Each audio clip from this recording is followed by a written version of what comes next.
For a knight to be acknowledged as a master, he first has to break the sword stereotype. The legendary spear knight appeared on the battlefield. The spear hero was the hero that put an end to the civil war of the Avalon Empire on the vast, ignorant continent. Our hero was known as Joshua Sanders. The hero was an unstoppable force that defeated an entire army alone. A man holding a magic sphere called the Great Joshua Helpless. Suddenly, the hero started to cough blood. 5 men of high society were looking down on him in his last moments. Confused, the weakened hero asked them why they betrayed him, as the one in the black robe explained that he should know since he's an expert in mana. The mysterious man in black explained that it's all due to the very similar magic power and holy power colliding inside the hero's body. As Joshua fell to the ground screaming in pain, the men in black explained that this collision would have already killed any normal man. But the angry man didn't ask to know how he is dying, but why he is being betrayed. Sir Sanders started to boil with anger, since he never thought, not even once, to sit on the throne. All Joshua desired was to erase his name as the son of a concubine and show the spear's greatness. The hero just wanted to serve the master, who he considered as his only friend. After the end of the Civil War, the spear planned to become Emperor Caesar von Britain and his empire's shield and stand with them until his death. But Joshua still can't understand the reason behind this betrayal. The old man with the orb explained that there are creatures whose sole existence represents a danger. Evergrant, the master of the Tower of Magic, explained that the Emperor could now safely rule the world as he pleases with the end of the Civil War. The old man then affirmed that the heartbroken spear hero was the only fear left for the Emperor. Martial artists take decades to cover a simple dagger with sword aura despite dedicating their life to mana research, explained Evergrant, while the hero can easily cover his giant spear and sword aura. Evergrant asked the dying man how much blood is on his hands and his weapon. With a dark look in his eyes, the master of the Tower of Magic affirms that the great hero even surpassed the level beyond mana. The spearman's pain was getting worse with each passing minute. Joshua thinks that the magic orb on the old man's head was the same one in the Ammon historical site. The armored man stepped forward, declaring that Joshua's spear made him feel unwell since he was also scared of him. He confessed that he became paranoid at the thought of getting killed by the spear. A black energy started to come out of the spearman. Everett thanked Joshua for everything he did for them. If it weren't for the hero, traders would be long dead. The master of the Magic Tower thanked Sir Sanders one last time. With greed and jealousy in his eyes and relief hate in his smile, the old man bid farewell to his so-called friend. Joshua was on his knees, unable to lift his face off the ground due to the immense pain. With a disgusted look on his face, the Emperor stated that he was unable to witness his best friend's final breath. Just like that, Caesar and his companions walked away from the noble dying hero. Boiling with anger, Sir Sanders used his last breath to call out the name of the traitor. As the men calmly walked away, the Great One swore that this betrayal won't end here. Suddenly, a giant magic circle appeared under Joshua's feet. The spear hero recognized it as an explosion magic circle that will go off in about 5 minutes. But the legendary spear knight was getting desperate as his title became meaningless. Joshua was devastated to die miserably in the forest like a nameless knight after being betrayed by his oldest friend. The knight started to curse as his end approached. Suddenly, the legendary spear started to glow. Joshua started to call out the name Lucia. Lucia was the name of his red spear, also known as the Grim Reaper of the battlefield. The dying hero struggled to reach his trusty weapon, since he always believed that power was hidden inside Lucia, and felt lucky this power just revealed itself. Joshua couldn't think straight as he screamed for his body to move. His spear was just a few inches away. Finally, the great hero was able to grab his legendary spear. But to his surprise, nothing seemed to be happening. Sir Sanders felt hopeless as he finally met his end. The magic explosion was finally detonated. Just like that, the hero was hit with an immense explosive blow. The explosive magic became as big as a mountain. Just like that, Joshua Sanders, Duke of the land of the Knights of the Avalon Empire, met a disgusting end that didn't fit his name as the undefeated Spear Knight. A young boy woke up screaming in a huge pile of hay. The young one seemed confused and wondered where the horse stable he woke up in was located. Joshua seemed confused since he should have met his end in the explosion and wondered why his hands seemed weird. Suddenly, the Duke figured it all out. He rushed to the water pit to check his appearance. The hero was speechless after seeing his younger body. Joshua was speechless after seeing his old child face in the water. But the hero realized he didn't actually get younger. This place was Sir Sanders' childhood home that he recognized from the blue roses and the stable. There was no doubt the Duke of Avalon was now in the past. Suddenly, the child started to laugh like a madman. With a hateful smile on his face, he declared that things would be different between him and Caesar since the great spear hero was blessed with another chance. Joshua started to think about his sweet revenge. But while lost in his thoughts, 3 men walked up to him and started to scold the reincarnated hero for not cleaning after the horses like he was asked to. The 3 mean-looking guys were Gort, Lloyd, and Lors, and they were the Agnes Duchy personal troops. One of the 3 guards ordered him to respond with a mean look on his face, but the other one told Lloyd that it's no use since Joshua was mute.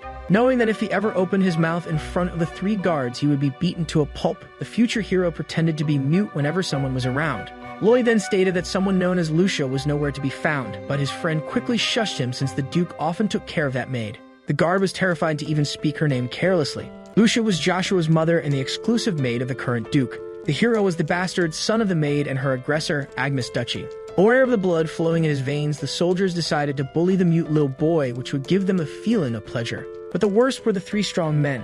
Lloyd, who wanted to see the maid, Gort to his right and Rolls to his left, whom the boy swore to take revenge on one day. Flora tried to shut Lloyd up before someone heard them, but Lloyd told him to stop worrying. The bully claimed that no one would hear him in the stable except the mute boy he pointed to, which Rolls agreed with. According to Lloyd, whoever secretly takes out the maid and her son will be rewarded handsomely by Duchess Vanessa. The man then stated that the opportunity would have been perfect if not for Lucia's absence. The three guards decided to bully and beat the boy up since his mother was nowhere to be found. Full of rage, the little legend had no intention of sparing those who insulted his mother. Joshua then started to concentrate his magic in his fist. The boy wondered if his trick would work. The mana technique he and Lucia discovered in the ruins was different from the one he initially used, as it quickly reached its peak due to its amazing impact that would change the world. Unlike the normal way, this technique didn't require mana accumulation in the hole under the abdomen. This technique relied on the infinite mana of the surroundings instead of the limited amount in the user's body. It required Joshua to use his entire body for absorbing the surrounding mana. The ruin technique didn't require the creation of any mana hole and conveniently concentrated and burst the mana from the desired body part. Since he could skip the method that takes years to master, Joshua's quick growth as a mana user was inevitable. Gort started to lose his cool just by staring at the poor young boy. Lloyd then claimed that the scarred man was angry since he was rejected by the lady he was eyeing, which made Gort even more annoyed. As he started to wave the rod in his hand, Gort claimed that he would go all out on the boy today. Sanders was just standing with his eyes closed. The soldiers started to mock him and assumed that he fainted out of fear while standing. Joshua only needed a small amount of mana, and even if it took him 10 years to learn how to concentrate such an amount, it was easy for him to do so. Suddenly, the determined knight opened his eyes with determination dwelling in them. This look startled the man named Gort. Angry at what happened, the guard insulted the little man. An angry Gort decided to beat the kid up with his stick for startling him. Sir Sanders' attack was ready. Just like that, the kid implanted his fistful of mana in the gut of the bully. Gort was vanquished on the ground, unable to get up due to the pain. The two other guards were confused by this unexpected outcome. Joshua felt uneasy as he could feel something sticky and disturbing in his mana. The turbulence was located under the man's abdomen, which was weird considering it was never there before his trip to the ruins. Suddenly, one of the guards drew out his sword. After witnessing his comrade getting disrespected, the menacing Lloyd, with his weapon in hand, asked the young one if he had a death wish. It was no easy task to defeat Lloyd armed with a long sword with this child's body, but winning this fight had its benefits. If the kid could knock out the soldier, the careful Rolls wouldn't dare to come after him. Joshua had to redo the same trick only once. With the intent to kill, Lloyd charged at the mute child. But just before the blade could cut him in two, Joshua dodged at the last second. Sir Sander was ready to use his mana punch, which the soldier couldn't believe. Just like that, the arrogant bully received a punch full of magic power in the face. Rolls was shocked at the sight of his bleeding friend flying right beside him. Lloyd was just defeated by a single punch. The remaining soldier couldn't believe what he had just witnessed. Rolls still couldn't believe that a mute, unwanted kid could be so strong since he had defeated a soldier twice in a row. The poor boy felt immense pain after using so much mana. According to the young Joshua, this man made it to Centurion rank with his wit, and even if he's not as strong as the other two soldiers, Rolls was not to be underestimated. In order to survive, the young boy decided to not show any weakness as he screamed to pass on a message. Rolls was shocked at what he had just heard. The man couldn't believe that the spearman wasn't mute. Sir Sanders started to declare something to the soldier about anyone who dares to insult Lucia, Centurion or not. The kid then swore on his name that anyone who dares to badmouth his mother would never get away. The determined look in the boy's eyes was enough to scare away the Centurion. Rolls shamelessly ran away from the little kid, whom he saw as a monster. The hero was out of breath and couldn't think straight. Joshua's vision started to blur. The young boy was unable to stand and fell face first to the ground. Just like that, the young hero was exhausted and started to lose his consciousness. Meanwhile, at the mansion, everybody was talking about the hero of the stables. Three men were discussing the rumors of how the stables kid beat up 3 centurions and pretended to be mute all this time. But one of the men found the rumor fishy since young Sir Sander was 5 years younger than Master Babel. The second man started to make fun of the first since it was impossible for an abandoned mute kid to beat 3 centurions on his own, so it must be exaggerated. This logic made sense to the servant, but if the stories turned out to be true, it may change the Duke's successor. But the first man wasn't worried since Joshua couldn't possibly beat his older brother. The one with a broom agreed since the young Babel was already a mana user. Babel must be a prodigy destined to surpass his father since the Duke, now a master, became a mana user at 16, while his son earned that title at 14. According to the first servant, no one could rival Babel when it comes to the Duke's succession. Suddenly, the stable boy entered the room, which startled the three men who were afraid he heard their conversation. With a blazing look on his face, the hero commanded the servant to go get the Duke. The stable boy ordered to tell his father that he, Joshua von Angus, had arrived. Meanwhile, in the Duke's office, a man with broken armor was bowing to his master. As he filled out the paperwork, the Duke asked the soldier if his name was Rolls. After the scared soldier confirmed his name, the man in the chair asked him for his affiliation. Rolls belonged to the 29th Battalion. The Duke asked Chiffin, the man standing next to him, if this battalion was under Griezmann, which he confirmed. With a hand gesture from his master, Rolls was asked to bring him the damaged armor next to him. A massive fist-sized hole could be seen in the damaged armor. The Duke wanted to make sure that it was the son of Lucia who damaged this armor. Chiffin warned Rolls that he would be severely punished for lying to the master. The scared one affirmed that he only spoke the truth. Intrigued, Duke Angus asked Chiffin for his opinion, so the man stated that it was impossible to believe. The noble agreed this feat was hard to believe, so he asked for the boy's age. The legendary Spear Knight is currently 9 years old. According to the Duke, the little one could only destroy this orc leather armor by using mana. Chiffin boldly and politely denied his master's assumption since it was simply impossible. Even if the young stable boy was a genius like none before, no one in the whole continent was ever able to use mana at such a young age. And since no knight below B rank is able to cover his hands in mana, it was simply impossible for a 9-year-old to accomplish such a feat. With anger in his eyes, Chiffin accused the three men of coming up with this ridiculous story as an excuse to cover the fact that they bullied the Duke's son. The man in black asked his master for permission to make this man an example for the others. Force panicked and shouted that he didn't lie. Chiffin considered the guard's loud voice a disrespect to the Duke and ordered him to stop lying, but Force stood by his statement. Annoyed by the so-called lies, Chiffin started to draw out his sword. But before the man could move, the Duke stopped him, yet Chiffin wanted to punish the man for spreading these rumors. The man in the chair got up, stating that they will know the truth once they see Joshua. Duke Angus was going to meet the son of Lucia for the first time. Chiffin was shocked since his master wasn't showing this interest for the Empire's greatest genius, Babel, but for the boy he left in the stables. According to the man in black, the hero was on the first floor of the mansion in the waiting room. Just like that, the two men headed to meet the child of the rumors. Meanwhile, in the Angus mansion corridor, a young, elegant boy was taking a walk in the mansion. Suddenly, something startled the blonde teenager. The well-dressed one was shocked by the presence of the son of the concubine and asked him for the reason he was here. Joshua was filled with anger. The boy felt enraged just by looking at the portrait of Marcus van Britten, the current emperor of Babylon. This portrait reminded him of Caesar, the man he swore to take revenge on. The blonde teenager lost his temper since the stable boy was ignoring him. Joshua noticed a punch coming his way. In a split second, the stable boy blocked the noble's attack. The teenager was overwhelmed by the pressure of the 9-year-old. Intrigued, he began to wonder if the rumors were actually true. The young mana user charged his attack, determined to put on a fight. Suddenly, the Duke entered, stopped the fight between his two sons, and asked them what they were doing. The blonde kid quickly bowed on one knee to greet his father. Duke Angus demanded to know what was happening here, so the young noble lied and tried to make the fight look like a friendly greeting. The father had a hard time believing this half-baked lie. He turned to his mute son, who confirmed what his brother said by nodding. Chiffin felt alarmed by the boy's rudeness since he responded to the Grand Duke with a simple head gesture. The captain reached for his sword as he commanded the stable boy to properly greet the master and be more polite towards him.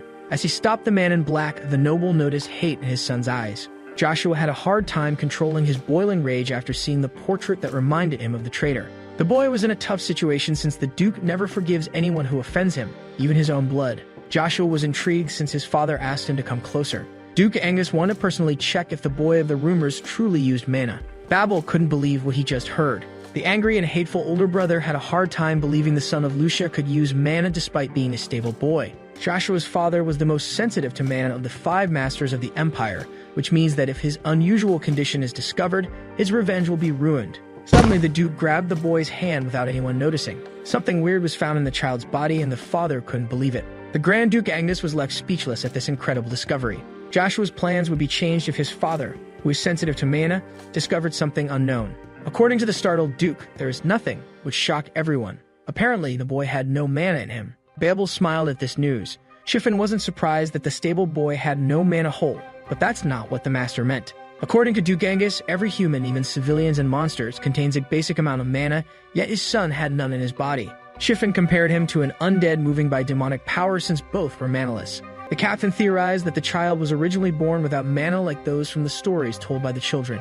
While the Duke had his suspicions, Joshua wondered where the sticky bad energy in his mana hole disappeared. But the master seemed to have some plans in mind for his son. With a greedy smile, the Duke stated that he will keep tabs on the boy wonder. Suddenly, Chiffin interrupted him and claimed that the rumors of the three men must be false since the child was born without mana and the liars should be punished. Duke Agnes claimed that the Centurions were part of the Duke's power and punishing them for an unclear rumor would be a waste, so the captain apologized. The master then declared that the stable boy will live in the castle since there was plenty of space. Babel got angry and tried to oppose this ridiculous decision. Suddenly, the father interrupted the son to assert dominance. The scared one had no choice but to agree with his father. Duke Agnes then turned to Chiffin and asked him to teach the kid basic knight lessons and teach him the Crimson Knight mana method if he shows some potential. The captain considered this idea dumb since the young master couldn't use magic, but the Duke insisted since the handicap might not be natural. Duke Agnes will be waiting for his son's return from Akkadi next year. Joshua's father had high expectations for him now.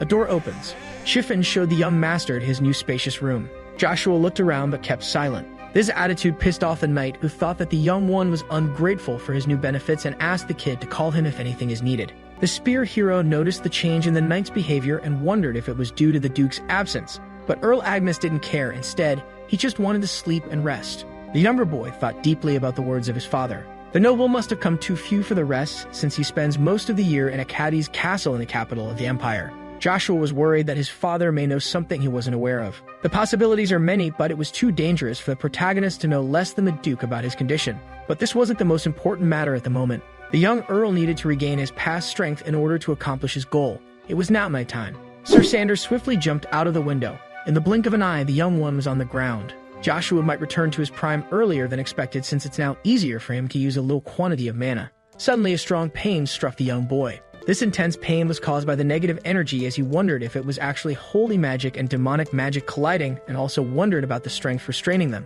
The boy was intrigued since the power of his best weapon was inside his body, stopping the two opposites from colliding. Suddenly, one of the guards heard a noise coming from this direction. After finding nothing, the two men headed back. The boy started to run as he was almost sure that his weapon was the solution to the problem and wanted to control the three energies inside his body. Meanwhile, a scream came out of the stable. Lucia was baiting the three Centurions to let her go and wondered why they captured her. Gort claimed that it was because Joshua ruined their reputation as he drew his sword. Suddenly, the maid bit Lloyd's arm. Filled with anger, the soldier insulted the hero's mother and pushed her to the ground. The impact on her head was so strong she barely stayed conscious. Lloyd grabbed the woman by her hair, stating that he didn't intend to harm her, while Gort asked him to hold her still so he could impale her with his blade. But the careful Rolls stopped the man with the sword since he was scared of the Earl's reaction. Gort got his friend's arm off him and started to shout that they came here to take revenge on the kid in question, yet Rolls believed that this was wrong. The brutal one screamed that they were protected by the wife of the Duke, who swore to take responsibility before accusing Rolls of being a coward. The soldier froze in place, not knowing what to do. Lloyd then called Rolls a scaredy cat, which pissed him off and pushed him to participate in the crime till the end. Suddenly, a loud voice ordered the men to stop. Lloyd and Gort were overjoyed by this presence and started to provoke him while the scared Rolls begged them to stop. The new bloodthirsty son of Lucia, who was ready to defend his mother, wasn't the same stable boy anymore. A beaten-up maid recognized the voice of her child. Rolls quickly grasped the situation and nervously claimed that they should retreat before getting killed, but the other two wouldn't listen to him. The boy with fire in his eyes seemed to have noticed something. Out of nowhere, the boy commanded someone to stop hiding, which intrigued the soldiers. As Lloyd drew his sword, he claimed that he would surely kill the spear hero, while Gort asked him to let him take a swing at the child. But Sir Sander didn't care and continued to order someone to stop hiding. Lloyd didn't believe him and assumed it was just a trick to save himself. Suddenly, the hidden presence on the roof responded to the Earl and asked him how he was able to detect it. The presence came out of the shadow and turned out to be a young blonde knight named Cain with a crest on his chest, who kept asking the same question. The cross on his chest indicated that the man belonged to the Order of the Crimson Knights, one of the three orders under Duke Agnes, so Joshua wondered if their captain Chiffin had plans. Scared for their lives, the Centurions greeted the superior knight who ignored them. Cain took a good look at the child in front of him and wondered if he was really the son of Lucia. The angry Joshua decided to ask a question to the knight. With an overwhelming presence, the hero informed the Crimson Knight that an Agnes lady was attacked by a soldier. Cain could feel the child's overwhelming dark aura. With an undeniable presence, the little kid asked the knight for the fitting punishment for such a crime. The knight felt unable to refuse the order given by the child and wondered why. It was like the young warrior was obligated to draw his sword. Sir Knight Cain responded to the hero's question and turned to the three men, weapon in hand, resolved to punish the aggressors. The first in sight was Lloyd. In a flash, the bully was slashed by the knight's blade, and Gort was next. The brutal one stood firm, and as his blade was a few inches away from Kane's neck. In the last second, the centurion's attack was countered at the handle of the sword. Powerless, Gort begged for the knight's mercy. 2 centurions were down, and only Force, who begged for forgiveness, was left standing. But just as the knight was about to slash the scaredy cat, the earl stopped him at the last moment. The blade was stopped a hair away from the man's throat. Force desperately begged for forgiveness at the edge of the blade, but Kane ordered him to stop talking so he wouldn't die immediately. Joshua intervened once again, asking Kane to stand down, while the knight affirmed that he was only doing his duty. The angry Kane was part of the 3rd generation of knights who were popular in the duchy, even if he belonged to the weakest order. Although Kane must be the youngest in the Crimson Knights, since he was tasked with observing a child, he must be one of the best C-rank considering how he easily dominated 3 centurions. Before the knight could act, the hero asked him about the identity of the one he serves. With confidence, Kane replied, "Duke Agnes." The son of the Duke rhetorically asked for his identity. Kane couldn't help but notice the resemblance in presence and blazing look between father and son. Joshua ordered the knight to put his sword away. Kane executed the command immediately. Relieved, Rolls fell on his knees, face first to the ground, and thanked the one he used to bully from the bottom of his heart for sparing them and pledged his loyalty to the young master. Furious, the earl refused the centurion's services, swearing to kill anyone who ever lays a hand on him or his mother, yet Rolls will be spared to spread the rumor and tell the tale. While the coward cried of relief, Sir Sander claimed that he will kill anybody who ever commits this crime again. The furious Joshua stated that the man should get out of the stable if his master's command was understood. Rolls ran for his life as a sign of submission to the noble's will. Lucia started to return to her senses. The child noticed his mother waking up.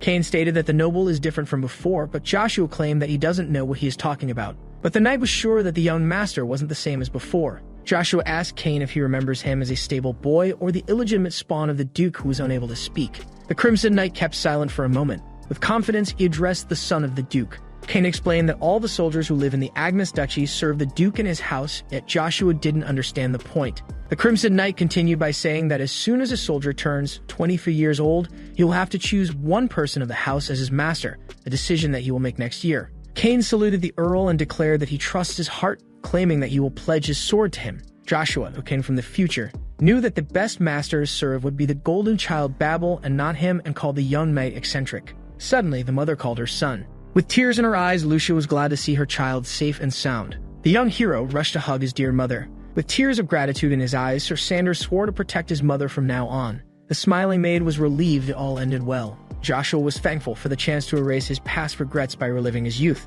The legendary hero was determined to make a difference this time, not as the son of Agnes from the stables, but as the greatest spear to ever exist on the continent. Meanwhile, in the corridor of the Agnes mansion, the noble asked the Crimson Knight captain if Count Rebecca had arrived, which he confirmed, stating that he guided him to his room. Chiffon then added that the Count had a companion with him, which piqued the Duke's curiosity. So the knight informed him that the second guest was Miss Iceland. The noble sighed, knowing that Count Rebecca wanted to finish what was started. Count Fonsel Jin Rebecca was the sudden unpleasant guest of the Duke, but couldn't be ignored due to his impact on the Empire despite having a lower status than his host. The other visitor was the Count's daughter, Iceland Jim Rebecca. His companion was a genius of magic who became Class 2 at 9 and who was carefully watched like Babel, and both of them were blessed with mana unlike those born with a deficiency. The young girl was one of the few blessed people and the greatest blessing for a magician, being able to communicate with mana without learning how to. For the Count to come with his prodigy, he would be bothering the Duke today. Chiffon stated that the blonde noble is only 3 years away from his coming-of-age ceremony.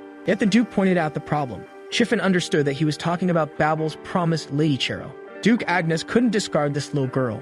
The family of Lady Cheryl Fonte became part of the 5 duchies that have a great influence on the Empire by using their financial resources alone. Chiffon stated that the Fonte Duchy was more important, and even if the Duke agreed, he found that it would be a waste of talent. The Duke was greedy for talents and military power. Chiffon respected his greedy master who only valued skills. Suddenly, the Duke stopped mid-walk as he remembered something important. Chiffon felt intrigued before the noble asked about his illegitimate son. Perplexed, the knight didn't understand the point of his master. Duke Agnes decided to give the hand of the magic prodigy to his youngest son. Chiffon was shocked at the Duke's declaration since the little girl was blessed with mana. It was unbelievable that someone like Joshua with a mana deficiency would be promised the hand of the magic genius. Meanwhile, the young hero was about to enter the mystic runes in order to regain his previous strength. Joshua was climbing the old cliff at the north of the duchy's garden. The child thought of how he used to climb this cliff to be closer to his dead mother before discovering the runes in his past life as he arrived at the peak. Joshua started to search for the tunnel he discovered by accident in his previous life. The tunnel the boy just found will lead him to his beloved Lucia.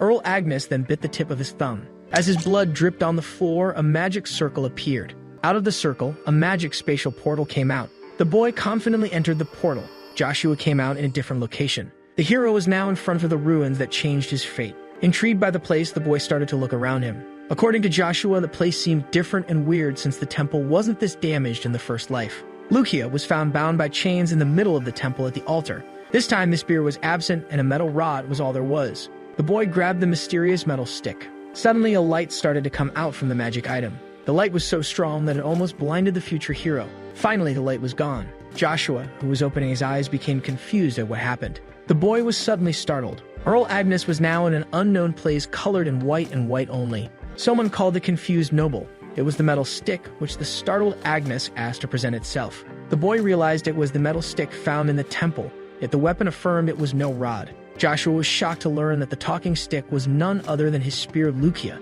the divine artifact of the demonic god. The spear hero was surprised by the fact that his best weapon belonged to the demonic god, and wondered if it looked different now due to his return to the past. Lucia explained that Joshua was short on time, which piqued his curiosity. According to the talking artifact, the two energies inside his body will continue to poison him as time goes by, and there is only one way to calm and control them. Sir Sander must recover his prime as soon as possible and reach magic spearmanship stage 4, which shocked him. Magic spearmanship was an ancient, powerful technique that the hero used to learn, which he discovered with his mana technique. All the knights of the continent looked down on the spear since they only used swords. Yet in his first life, most people weren't able to fight him as he reached stage 5 at his prime. In terms of ranks, only A-rank knights were able to make swords with their mana, while the masters were the absolute elite. Joshua became the strongest knight in the Empire at stage 5 despite the peak of spearmanship being stage 8. The boy would have to be as strong as the elite of B rank if he wanted to reach stage 4. Joshua should be easily able to reach the said stage once again, but his only problem was his race against the clock. The hero was annoyed since it would be impossible to train his mana with this childish body of his, but the spear reassured him that he would be able to freely use a limited amount of mana as long as he had her by his side. Joshua had a hard time believing the incredible news. Lucia then asked the Earl to train regularly as it is necessary to reach his prime and the spear's full strength. According to the divine artifact, only when spear and spearman reach their peak can the boy realize his dream, which confused him even more. But just as he was getting closer to his oldest partner, the rod emitted the blinding light once again. The next moment, the 9-year-old found Lucia in his hand. Sir Sander had returned to the temple's altar. Perplexed, the young one looked at his weapon with confusion. As he swung his weapon, the Earl remembered it stating that he would be able to use a limited amount of mana as long as it was by his side. Joshua closed his eyes and concentrated on his mana cultivation technique, unique in the whole continent. As he absorbed the surrounding mana, the hero thought that it didn't matter if he could absorb a little amount of mana in the air or not, since this was stage 1 of the magic spearmanship. The Earl suddenly opened his blue eyes. Joshua had successfully advanced to stage 1 of magic spearmanship. The boy took the stance to test the efficiency of his power. He was about to concentrate his mana in a single point to start the first form of stage 1. The next step of the first form was to charge forward to create a piercing explosive strike. The strike was so strong that it blew up the faraway wall. With a smile on his face, Sir Sander thought that the fight between him and the traitor had finally started as he aimed to ruin his once best friend's life. Meanwhile, in the reception room of the Agnes mansion, Duke Agnes's guests were enjoying dinner while waiting for their host. The butler then claimed the guests' attention. The servant announced the arrival of his master, the head of the house. Duke Agnes noticed that there were more visitors than anticipated. Chervil Defont politely greeted the noble, who asked her for the reason behind this unexpected visit. Cox apologized to the Duke and explained that the lady insisted on visiting him, but the Duke claimed that it was no big deal since he rarely saw her despite living in the same city. Count Cox Vagan was an important vassal of the Fauna family since he checked all the funds of the family. The Duke decided to seize the opportunity and try to persuade the Count to work under him as a token of apology. With a loud voice and a commoner stance, the young Cheryl affirmed that the Duke was a shameless extremist who tried to take such a great asset as Cox from her family. Duke Agnes laughed at the true behavior of the young girl since her unusually good manners felt alien to him. Cheryl mentioned how her promise became a C-rank knight and jokingly proposed to become a genius as well, which alarmed Cox. The Count apologized for the lady's childish behavior, but the Duke didn't mind it since it was normal for her age as he turned to his other guests. Duke Agnes felt as if he lacked hospitality. The noble apologized to Count Rebreka and his daughter for accidentally ignoring them. The little Iceland politely greeted the Duke. With a loud voice, the jealous Cheryl asked for the reason behind the genius' presence, so Cox mumbled to try to stop her. The young Lady Fonte then brought up the rumor of the stable boy beating 3 centurions and asked if the rumors were true. Cox then tried to stop the little girl's disrespectful nonsense in the Duke's face. She started to pout, stating that she only asked out of pure curiosity, but the Fonte vassal claimed that it was impolite to speak of an unconfirmed rumor. Shifen then confirmed that the rumors were false and added that the stable boy was born with a mana deficiency aside from having a weak constitution. Count Rebecca was shocked at the news of Joshua having the so-called mana curse. This conversation piqued the curiosity of the young prodigy of the Rebecca house. Duke Agnes took this opportunity to ask Fonsel to check on his son's condition, which intrigued the man with glasses. Count Rebecca was naturally more sensitive to mana than Sir Knight Agnes since he was a magician and one of the rare 5-class magicians of the Empire at that. Fonsel immediately agreed since this will win him the favor of Duke Agnes. Shifen butted in and proposed that the Duke look into his second son's condition. The captain claimed that it would be better to confirm the rumor and the supposed curse of mana before heading to the capital of Avalon. Intrigued, the noble asked Shifen how he intended to test the young one, to which he answered by asking to put the young one against the Crimson Knight. Duke Agnes felt weird summoning one of his best soldiers to face his young child. But Shifen stated that if the rumors were true, only a warrior of a certain caliber we had in mind could compete with the young master. The Crimson Knight captain assured the Duke that he would not regret attending this particular sparring session. The next day, the Man in Black's office, Shifen asked Sir Kane about his fight with Rolls, Lloyd, and Gort mentioned in his report.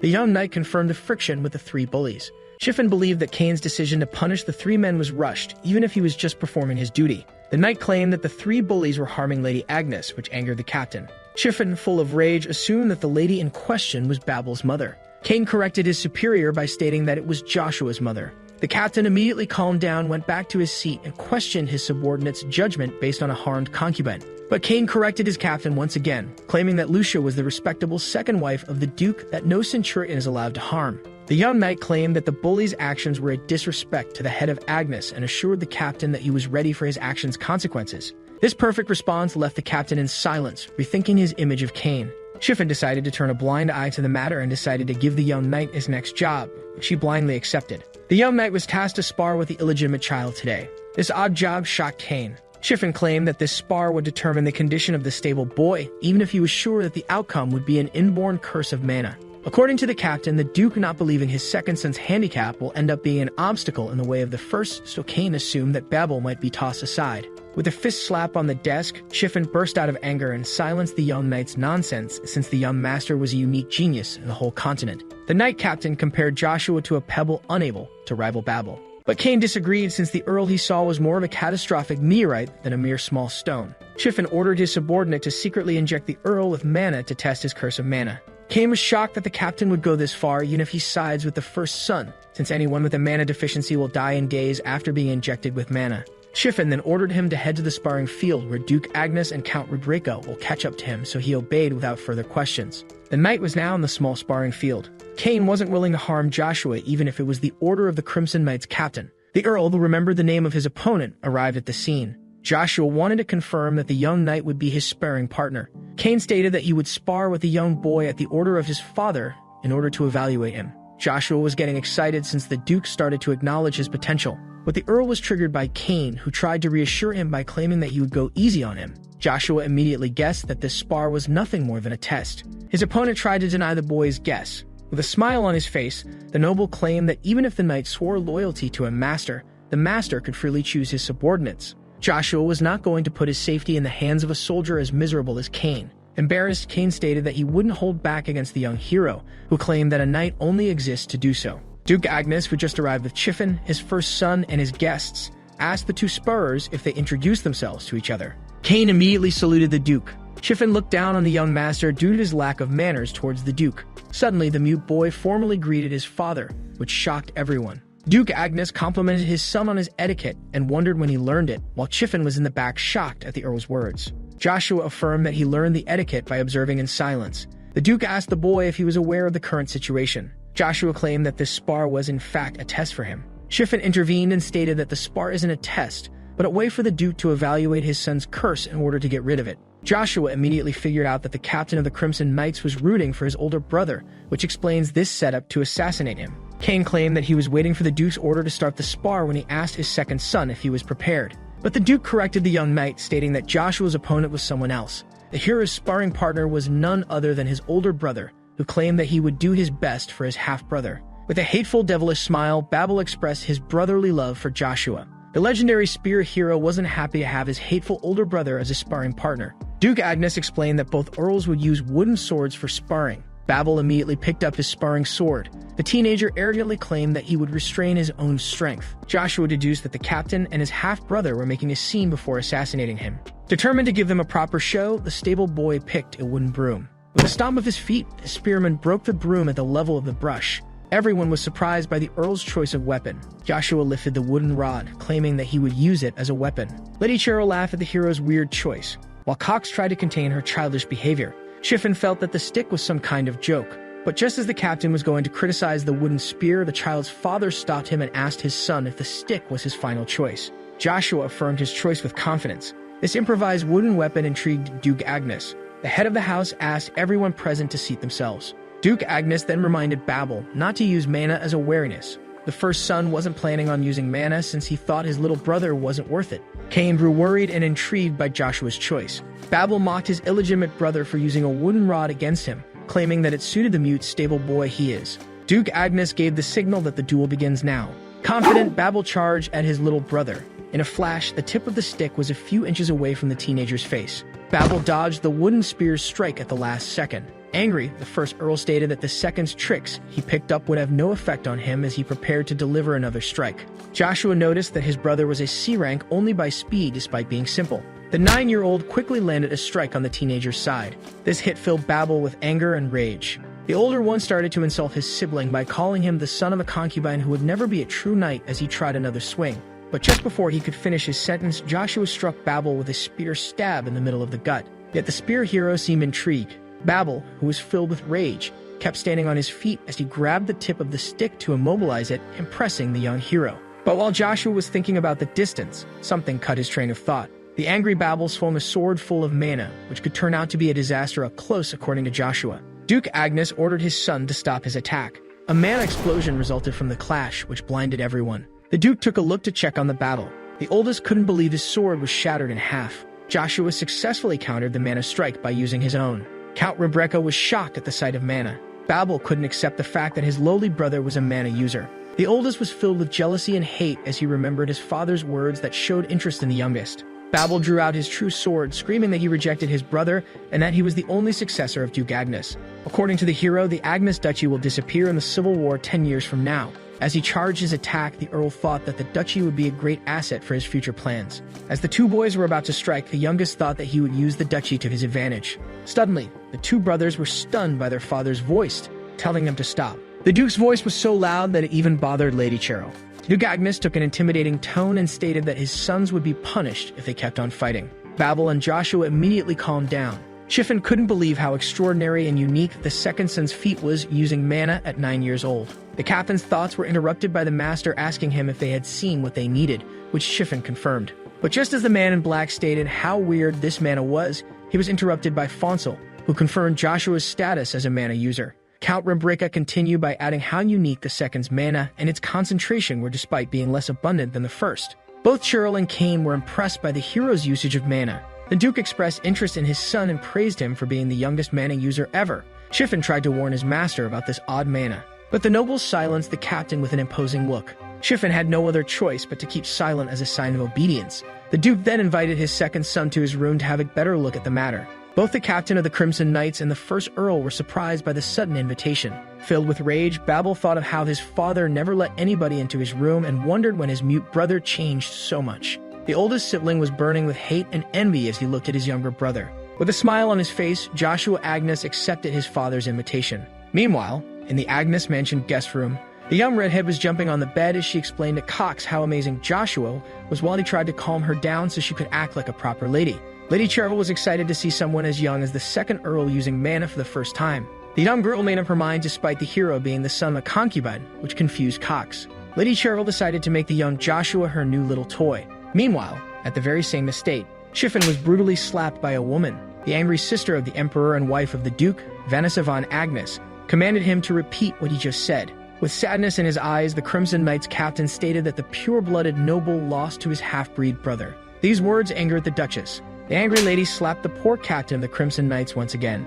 Lady Vanessa had a hard time believing that the son of the concubine was a better mana user than her child prodigy. When the Duchess asked for more details about the Duke's reaction, Chiffon informed her that he planned to take the new prodigy to a county The knight captain theorized that Duke Agnes wished to study his son's discovered potential. Shiffin informed her that this situation would put them at a disadvantage as the lady of the house blamed him for this disaster. But the captain reassured Lady Vanessa and informed her that he had a plan. Intrigued, the Duchess asked to know more. Shiffin claimed that the lady's husband would surely make the news of his son's prowess comparable to a C-rank public, which she had a hard time believing.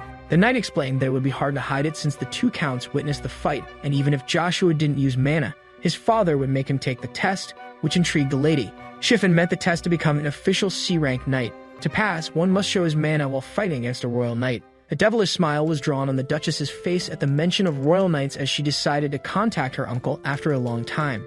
A small hand knocked on the door. It was Joshua at the door of his father's room who allowed him to enter. The boy entered the head of the house who was waiting for him. Joshua politely knelt on one knee and greeted the Duke. The Duke was pretty straightforward and asked the time traveler for his identity. Sir Sander was stunned and hesitant for a moment. With confidence in his eyes, the boy introduced himself as Joshua von Agnes. The Duke outlined the stable boy's incredible change of behavior since the last time they met. Joshua affirmed that it was due to the passing years since then.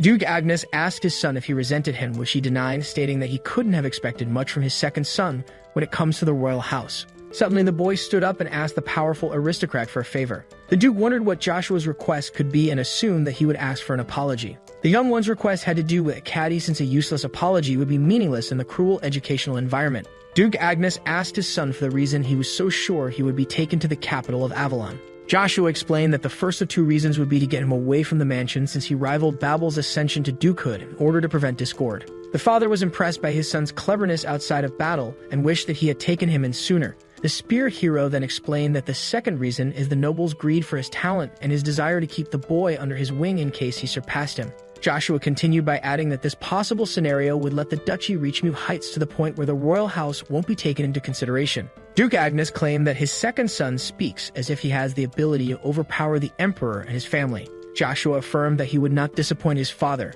Duke Agnes was impressed by the 9-year-old's boldness in front of his imposing self and asked him if there was a way to achieve both goals at once. The son assumed that his father's solution would be to send him to the Academy. The capital's academy was a place where the noble children would study from when they're 10 years old to 15 and even have the opportunity to graduate early by skill, just like the first son. This system allowed the royals to use the aristocrats' children as a Damocles sword above their heads in order to keep them submissive and scout new talents among the students. Duke Agnes confirmed to his son that he would attend the academy and would occasionally teach him swordsmanship if the conditions were right. Learning to wield a sword from the swordsmen of the 5 masters of the empire would be a good opportunity for the spearman, so he claimed that he wouldn't mind it. This blank reaction intrigued the Duke as his son confirmed his status as the master of swords. Joshua pointed at his spear, stating that he aimed to become a spearman. This choice angered the Duke, who grew suspicious after his son chose to use a wooden stick instead of a sword earlier in the sparring session. The master released his mana and asked the young boy if he really chose something as ridiculous as a spear.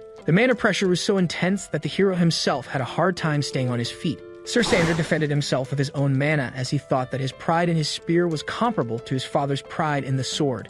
With a loud voice, the boy affirmed that his spear would destroy any obstacle in his way, even if it turned out to be the Duke himself and the other members of the 9 Stars. After hearing such a bold claim, the father asked his son to show him the value of spearmanship. As both manas calmed down, the young one understood the intentions of the aristocrat. Duke Agnes decided to put his son to the test. Joshua was overwhelmed by the massive opportunity offered by one of the 9 Stars. The boy accepted to do the test under one condition, which piqued the noble's curiosity. The spear hero accepted to take the test only if the master answered his demand when he passed it. Duke Agnes accepted to let the stable boy use the spear and grant his wish if he successfully passed the trial. Yet if Joshua were to ever fail, he would have to blindly obey his father. The boy accepted, assuming that his father's will would be for him to pick up the sword and enroll in the academy if he failed. Yet he wouldn't, since he had no intention of holding back. A mage is enchanting a crystal ball with his magic words. The mage informed the Duchess that he finished preparing the spell as she lifted up her hood. Lady Vanessa greeted her uncle and asked him how he had been, to which he responded via crystal ball by saying that he was well in the castle and asked her about life in the dukedom.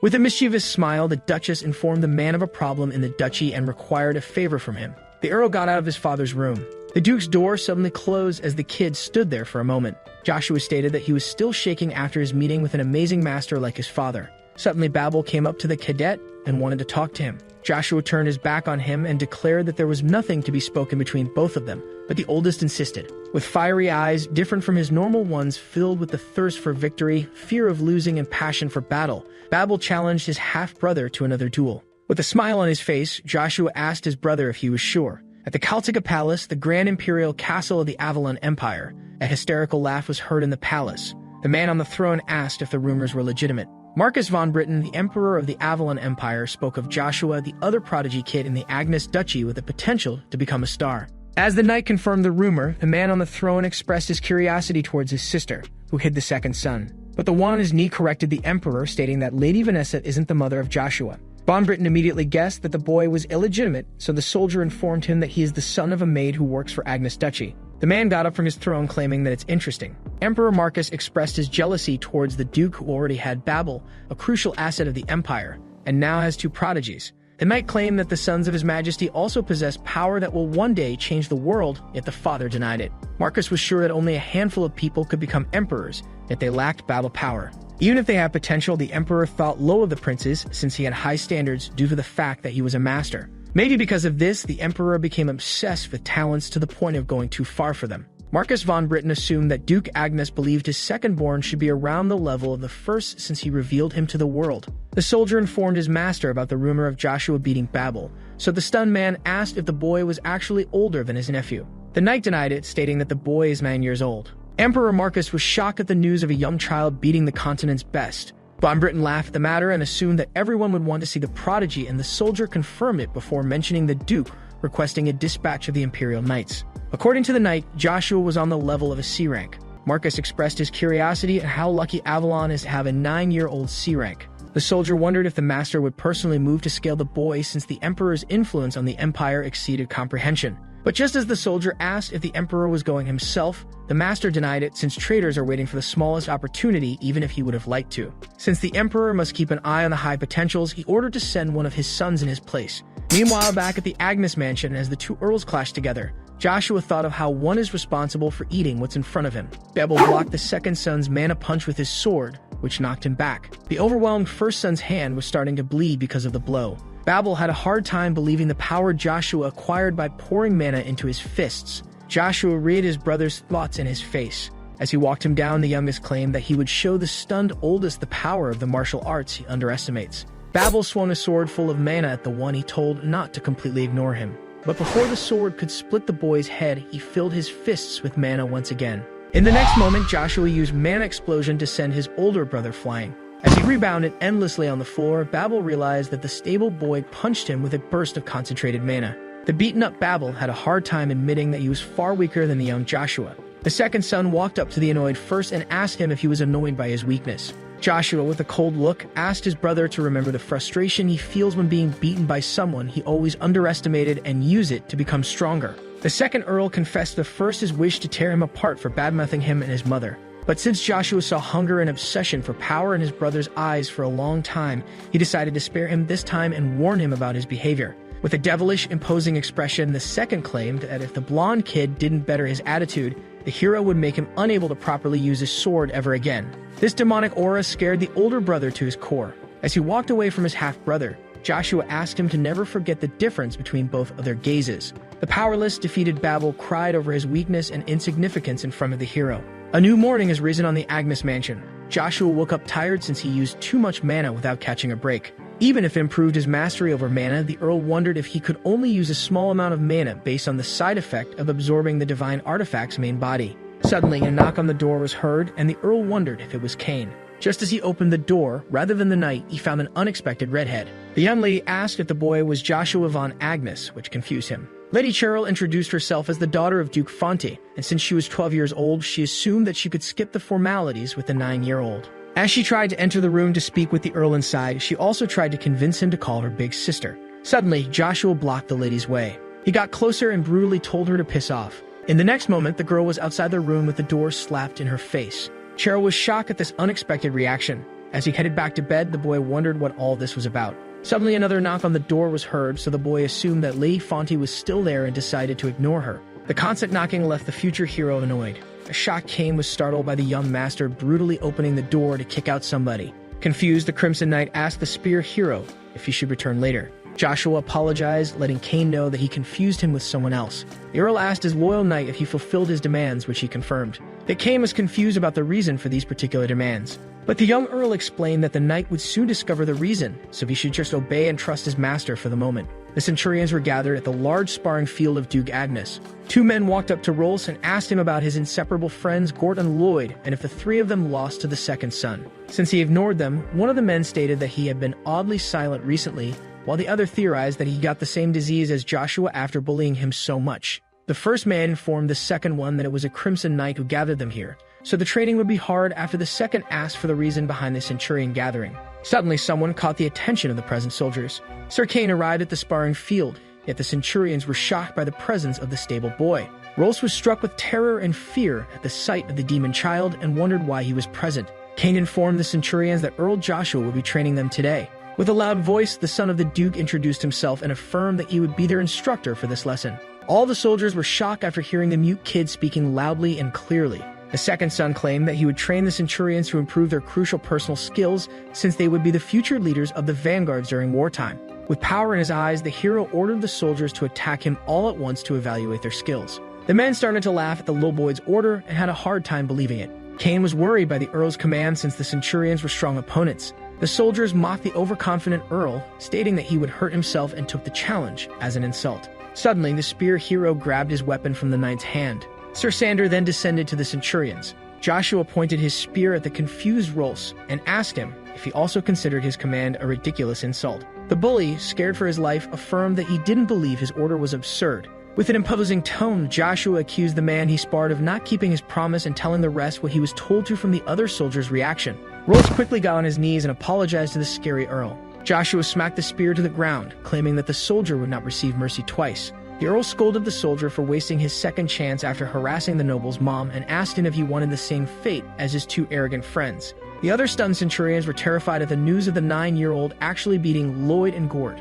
Earl Joshua refused to spare the man despite him begging on his knees, yet decided to let him keep his pride since he served Duke Agnes. With an imposing tone, the boy ordered him to draw his weapon and declared that the centurion would be spared if he beat him in a duel. Rolls decided to accept this opportunity and at least go out fighting as all like a man. Hesitant to draw his sword, the Earl's bully assumed that since his opponent was 9 years old, he could win by playing his cards right. The next moment, Rolls desperately charged at the Earl to strike the first blow. The confident Earl let out a satisfied, smiling grin. In a flash, Rolls was defeated by Joshua's lightning spear first stage. The strike was so strong that the centurion was blown into the wall. Rolls was defeated and unable to move or even breathe after taking this powerful attack. One of the soldiers was scared to see the usage of mana. Joshua informed his trainees that underestimating an opponent based on his appearance could cost them their lives. With an imposing tone, the Earl challenged anyone left who doubted him. One of the centurions walked up to the spear hero. The man felt hesitant to draw his weapon. In the next second, the soldier knelt down and greeted the son of the Duke as the 23rd centurion leader. Leaders 35, 42, 13, 65, and all the others bowed one by one to the Earl of the House of Agnes. A smile was formed on Cain's face.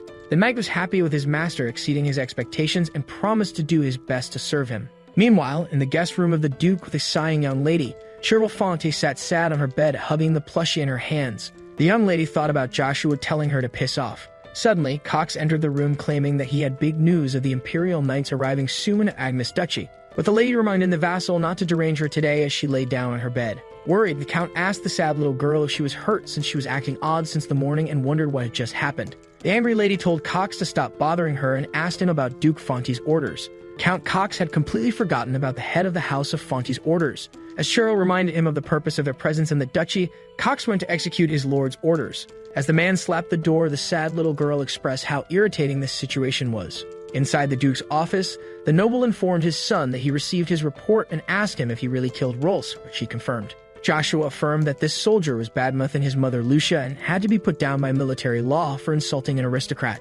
Duke Agnes thought that he would have also sliced the bullies if faced with the same situation, yet expressed his disappointment in the loss of a centurion. Joshua asked his father if he judged his actions as those of a child driven by his own emotions, so the Duke asked him for the reason behind his decision. The second son explained that he would need more than strength to prove himself since not very long ago he was an illegitimate stable boy. But the Duke didn't get the point, so the son continued by stating that he used their fear of his monstrous strength to gain the soldiers' respect. All of this was to protect his and his mother's honor, and doing it in front of all the centurions also proves that he is the true son of the Duke. The father finally understood his son's point of view. Duke Agnes then informed him that they should stop chatting so Joshua could prepare himself for his upcoming mana evaluation today. The master asked the future hero if he was aware of the dispatch of the Imperial Knights, which he confirmed, stating that he would take his leave as soon as he finished preparing. A golden lion badge shone brightly under the blazing sun. Armstrong, the first leader of the Golden Mane Knights under the Duchy, was excited for the test and expressed how wonderful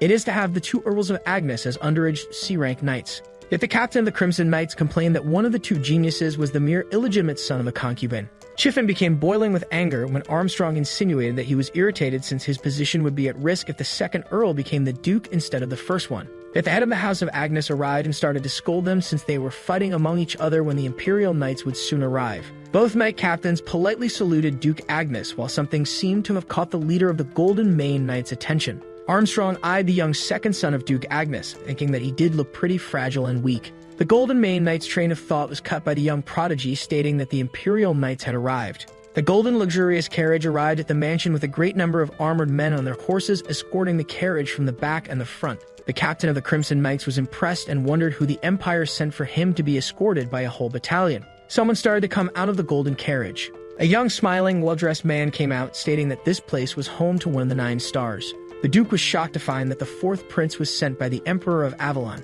Joshua Sander was boiling with hatred and rage as he met Caesar von Britain sooner than expected. The one who would one day stab him in the back and betray him had finally appeared. A young knight was knocked down with mana. The defeated young man begged Sir Joker for forgiveness and mercy. With a cruel look in his eyes, the higher-ranked knight punished the lower one. The cruel man was the knight captain of the first army of Imperial Knights known as Joker, who reproached the young one for asking anything of him. Someone expected Joker to be here. The mysterious one affirmed that no one would join the Imperial Palace Order of Knights if Joker bullies them as newcomers, but he claimed it's due to them being pretentious mana users. Intrigued, the cruel man asked the other knight for the reason behind his presence. A task was given to them by the Agnes Duchess, and the mystery man asked Joker to fulfill it. Meanwhile, at the Agnes mansion with Joshua being face-to-face with his traitor, an evil smile was drawn on Sir Joker's face at the sight of the Earl he'd have to make unable to fight ever again. Prince Keezer guessed that the boy in front of him was the spoken prodigy. The legendary spear hero looked at the future emperor with anger and vengeful eyes. The man next to the prince asked the Earl to pay his respect to the royal in front of him.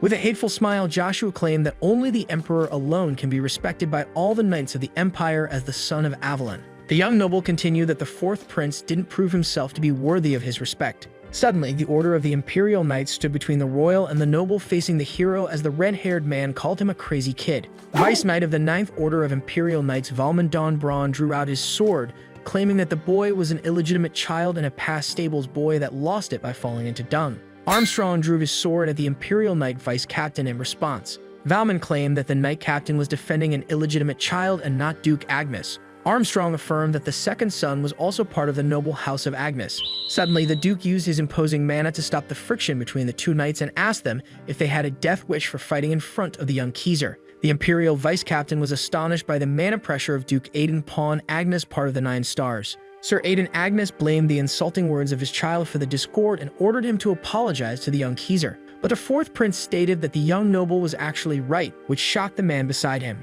The blonde one stated to the prince that his actions represent the empire, but the youngest prince affirmed that he had no authority and his actions would only harm him for prioritizing his ego. Keezer affirmed that only one person is worthy of the praise of all the knights, just like the Earl claimed. As he asked the Imperial Knights to stand down, he assured that only his father is worthy of the knights' respect. Keezer then pointed out to Joshua that the word of a knight with no merit to prove his skills is worthless. According to the second son, the 4th prince always tried to flip the situation around with his pleasant words, but things would be different from the first life. As he thinks of how he will kill the traitor at his prime, Joshua affirmed to him that he is ready for the test. Joker insulted the Earl for his audacity in front of the young royal. The captain of the First Army respectfully asked Keezer to let him do the mana identification of the Earl in order to measure if his skills were worth his arrogance. Keezer allowed the B-rank knight Joker to proceed with the evaluation, since it would be safer for the Earl to spar with someone of a higher rank. A devilish smile could be seen on the face of the cruel knight when he affirmed that he will do his best to evaluate the boy's mana. Duke Agnes was waiting for the test to start with his 2 knight captains. The evaluation will take place in the Agnes Duchy Training Hall. The representatives of the Empire were also waiting for Joshua's action. Joker considered the Earl's choice of using the iron rod was an insult to him and started blabbering about him insulting the royal. But just before he could finish his sentence, Joshua claimed that Joker talks too much and joked about the Imperial Knights being picked according to how chatty they are. The cruel knight affirmed that Joshua's manners will be punished before reminding him that the test would be in the form of a spar to evaluate his mana. But before the knight could even finish his sentence, he was surprised to find Lucia a few inches away from his face. At the last minute, the knight captain blocks the attack of the little boy. Joker was surprised to find how thick the mana in the staff is. The knight repels the spear, stating that it's just a simple stick, and claimed the spearman would lose if he gets close enough. According to the reincarnated hero, the problem of close combat was resolved long ago with rigorous training. Sir Sanders used his spear to attack from above, stopping the knight mid-dash to block it. Joshua started to concentrate his mana. The legendary spear hero used the first form of lightning slash. Joker used his mana sword to block the attack. The youngest prince was amazed by the second son fighting on equal grounds with a B-rank knight, but the redhead reminded him that Joker was limiting his power to C-rank. But Valmon was more impressed by the Earl's strange spearmanship than his mana and wondered where he learned such techniques. Joker was struggling to keep up and started to think that he would lose, which would result in the Duchess executing him. The knight captain had no other choice but to take a risk. Joshua claims that the B rank is far stronger than his older brother, and that his mana control is slowly getting harder, which would result in a colliding of the holy power inside his body. The Earl was alarmed when his evaluator used a mana sword to counterattack his lightning slash. Now only Duke Agnes could stop Joker's plan. But the cruel knight had nothing to fear since the noble was far away as he slashes the Earl with his mana. The young boy started to cough up blood after receiving such a strong hit. Armstrong felt alarmed when the evaluator's power rose above B rank, stating that the second son was in danger. But the father of the boy ordered the knight captain to stand by and observe. Joker asked the boy if he blocked his attack by concentrating mana in one spot and claimed that it won't help him again. Joshua was pushed to the edge and started to gather all his mana into his spear. But the cruel Joker claimed that his efforts to concentrate mana were pointless. The Imperial Vice Captain asked the evaluator to stop his madness immediately. An imposing explosion resulted from the clash of the two mana users. Duke Agnes observed the outcome very closely. The fourth prince and Valmon, who used his body to shield the young prince from the blast, were amazed. The training ground was damaged by the fight. Joker was repelled away. The evaluator had a hard time accepting it. As Joker tries to grasp the situation, the legendary artifact of the demon god Lucia gained back her original appearance. If the fight goes on, the Earl would lose to the high B-rank sword aura of Sir Joker. As the second son concentrates his mana, the cruel knight charged at him, stating that it was pointless to gather the little he had left. Joker thinks that his mission will be complete once his B-rank sword aura clashes with the Earl's C-rank mana, damaging him from the inside. There was no other solution for the young boy to survive but to push his body to its limits. Joshua called upon his strongest weapon as it takes form in his hand. As Lucia was summoned, an explosion resulting from the mana collision filled the training ground. The floor was damaged due to the collision. The young boy was trembling with the demonic god's artifact in his hand. Chiffon was shocked to see a magical weapon being held by the young master. The fourth prince kept an amazed smile. Keezer asked Sir Valmon if they saw enough, but the vice captain didn't get the points, so the prince explained that the young noble was a wonder despite lacking combat knowledge. Sir Valmon finally got the point of the youngest royal. The exhausted Earl asked his evaluator how it was, which confused him. Sir Sanders affirmed that he parried Sir Joker's blow. Joker started to get angry and swore to end it all. The fight was ended by the Imperial Vice Captain, who thanked the cruel knight, and with that ended the mana evaluation. Sir Valmon was impressed by the 9-year-old boy blocking a B rank in the middle of a C rank evaluation. The Vice Captain affirmed that he falsely assumed the greatest genius of the Empire was weaker at their first encounter. Sir Valmon raised his voice and announced what the fourth prince decrees for the second son. Joshua didn't want to prove himself as a C-rank knight, but decided to since he was too tired to argue. The young noble stood firm without trembling in front of the Imperial side. The fourth prince applauded the spear hero with a smile on his face. Joshua had no intention to show the traitors any sign of weakness, but planned to take revenge at the right time of the same cruelty they showed him in his past life. The father of the prodigy wanted his attention. With a concerned look in his eyes, the Duke asked his child if he was hurt or harmed. The affection in his father's eyes was unexpected by the second son, who never saw it in his past life. Joshua affirmed that he was alright as he headed towards the sword. The Earl decided to grab the Imperial blade. That day, by raising the Imperial sword, Joshua von Agnes claimed his place as the youngest mana user ever in the whole continent. And that night, the Duke held a conference proceeding. Aidan von Agnes was focused. Many important figures of the Agnes Duchy were gathered in the Duke's grand conference room. A vassal of the Agnes Duchy, Count Anel, asked for a report on the crucial matter. Armstrong explained that all the dispersed knights returned to the duchy unexpectedly, which made the Count ask if the main order knight came back early. The knight captain confirmed the return of the knights and explained that it was caused by an unexpected massive increase in the monsters that spawned due to the creatures in the forest. But the knight's main reason to retreat to the base was the presence of a black ogre in the monster mob. It is known as the Monster's Haven, the strongest in the forest that can easily shred bodies and could only be matched with at least a 4th-class magician or a B rank with sword aura. The members of the council started to panic because of the black ogre and started to fear the creature reaching the private lands and even wondered if they could dominate it. But Duke Agnes reassured them by taking the matter into his own hands, which surprised the men. The noble asked the knight captain to bring up the next issue. Armstrong stated that the next matter concerns the 5 duchies. As soon as the knight captain mentioned the 5 duchies, the Duke immediately thought of the Fonte house and assumed that the visit of their daughter and vassal wasn't purely amicable. Duke Agnes ordered Armstrong to abort the subject once alone, which he agreed. Chiffon raised his hand when Count Anel asked if anyone else had a matter he would like to discuss. The knight captain wanted to discuss the second son. The council members started to talk about the big event of the Earl becoming the youngest mana user ever, surpassing his older brother, but the Count shushed them to hear Chiffon. The captain of the Crimson Knights stated that Joshua was someone long ignored by the duchy and was so weak to the point of assuming he had the mana curse. Chiffon then added that his rise to C rank was suspicious and couldn't be justified by potential alone, but the Count didn't get the point of the man in black. The knight captain accused the second son of possibly gaining his strength from demonic beings or the creatures, implying that this was the only logical explanation. Armstrong stated that Chiffon's guess was hazardous, but he reminded him of what they both witnessed. The captain of the Crimson Knight recalled the Earl using a mysterious, unidentified weapon that only changed forms due to it being an artifact. Chiffon continued by saying that the artifact wielded by the boy was a mere spear unable to contain such mana, and that the energy that parried Joker was definitely demonic. The nobles started to mumble about the Earl possibly relying on demons for power despite it being forsaken, and how the Emperor would dislike the matter, which could endanger the duchy. Duke Agnes listened as the Count proposed checking the matter first, which the others agreed on. Chiffon quickly suggested casting the second outside the duchy as far as possible. Suddenly, the one spoken of entered the room. All members of the council remained silent as the Earl passed by them. The second son affirmed to the captain of the Crimson Knight that he should duel him himself in order to check the authenticity of his power. This comment triggered Chiffon. Joshua stated that by truly dueling him, the knight captain could determine if his power came from a forbidden creature. Chiffon was in a hard state since dueling the Duke's son would only make him subject to the father's wrath. If the power of the Earl is truly his, then the captain of the Crimson Knights would be in a difficult situation. Joshua decided to provoke the man by calling him a coward despite being one of the 4 chief pillars that commands the duchy. These words got the best of Chiffon and triggered a release of his mana. The nobles, who were barely able to sustain the pressure, reminded the knight captain to properly behave in the presence of the Duke. Duke Agnes ordered the knight and the child to stop fighting. According to Aiden von Agnes, everyone, including the accuser, overlooked the detail of those who assisted the mana evaluation. Armstrong stated that the Imperial Order of Knights and the Chief Magician Evergant, who were present at the evaluation, would have detected the use of forbidden power if the Earl ever used it. Just like that, the father cleared his son's name and closed the case. Chiffon kept silent when his master asked if anyone objected to his judgment, but the father affirmed to his son that he wasn't in the clear yet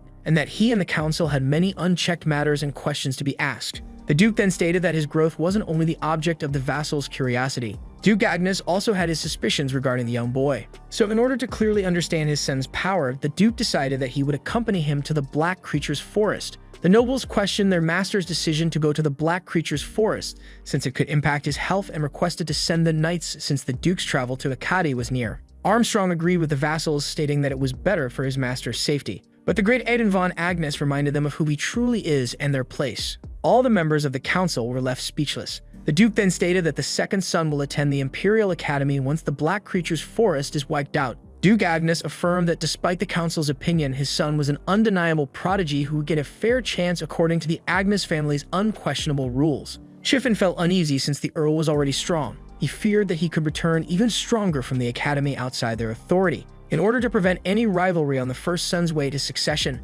Chiffon opted to eliminate his half-brother instead of keeping him in the duchy. But the Earl had one favor to ask his father, which intrigued the Duke. Joshua requested that Lady Lucia come with him to Akkadi. Chiffon burst out and claimed that the presence of the Earl's mother would not result in the Duchess watching from afar. Joshua accused the knight captain of insinuating that the Duke needed the permission of his wife to move his mother to the capital. Chiffon came back to his senses. The knight captain, who imagined the whole scene, knew that his words would insinuate favoring Lady Vanessa, which would anger the ancestral gods, and felt as Joshua's little toy. Chiffon expressed his worry of the people assuming his master likes the second wife more than the first lady, which the Duke understood. Joshua thanked his father for allowing her to accompany him to Akkadi. Aiden smiled at his unusual prodigy and thought about the feeling he sparked in him for the first time ever that Babel never could. The Lord asked if anybody disagreed with his judgment. One by one, the members of the council showed their support for Duke Agnes's decision. Even Shiffin had to bow as a sign of agreement. With the matter solved, the Lord stood up. Armstrong was tasked by the head of the house to come to his room with a knight that was sent off once the reports on the Fonte house were organized.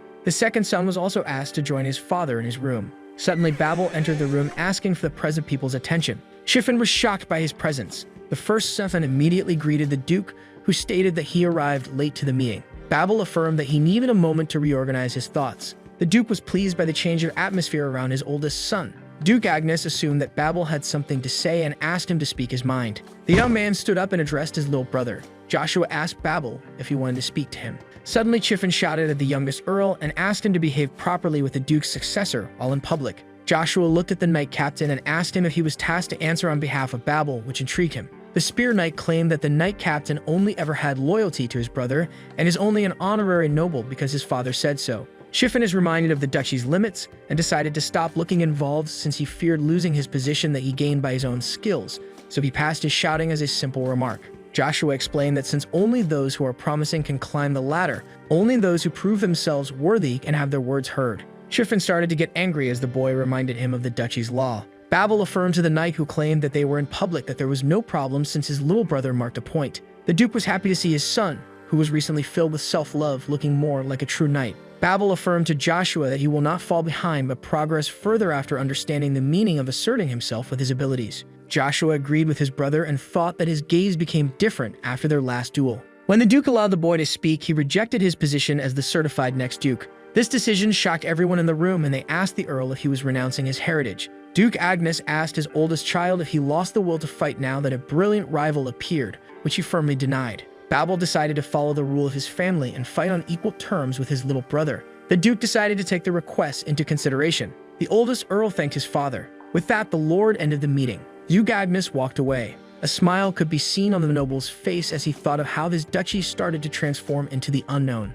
But despite that, the Lord looked forward to it. Meanwhile, in Duchess Vanessa's room, the lady complained about the second son going to a caddy with his mother and her son renouncing his title as successor of the Duke. Shiffin confirmed the lady's statement. The Duchess was filled with anger as she threw her bottle and glass off the table. Lady Vanessa had been repressing her rage since the failure of the Centurions. The Duchess claimed that Babel is her world, so the knight captain apologized for not persuading him to stay in his position. But Lady Vanessa affirmed that she didn't blame the powerless Shiffin since her son was as stubborn as his father. The first wife was sure that the second son couldn't replace her son as the heir, but started to imagine the thin possibility. If this were to ever happen, the Duchess would inform a mysterious man about their condition. But Shiffin reassured her by saying that it won't occur. The First Lady agreed with the knight captain and asked about Joshua's next move. Shiffin informed her that the boy would go to the locked territory with his father. According to the First Lady, it requires 2 days to reach the infertile locked territory located in the far north. The knight informed her of the monsters in the Black Creature's forest that her husband will personally take in hand,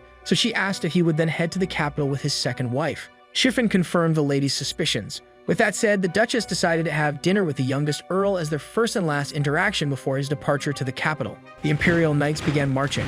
One of the Crimson Knights stated that their armored visitors who came for the test of the second son were leaving today. But another one of the Crimson Knights ordered him to get back to work since they were also leaving today, which snapped the man back to reality. Everyone was agitated and getting prepared to depart at once. Earl Joshua was looking at something in his hand. The spear hero looked at the dawn ring on his finger. Duke Agnes informed his son that they will head to the capital after clearing the forest, but he should ditch his true name before that, which intrigued the young boy. The father decided to give his second Earl a present in order to assist him. According to the noble, this dawn ring was given to him by the owner of the magic tower after helping him out once. A dawn ring would equip its wearer with armor once injected with mana, and since it belonged to the owner of the magic tower, it could only mean that he crafted it himself. The Duke instructed the boy to inject the dawn ring with mana in order to learn how to harness it. With a smile on his face, the Earl asked if the ring wasn't supposed to go to the Duke's successor. But the Duke claimed that Joshua would only borrow the ring so it won't gather dust in the warehouse to clear all misunderstandings, but the Duke wasn't done there.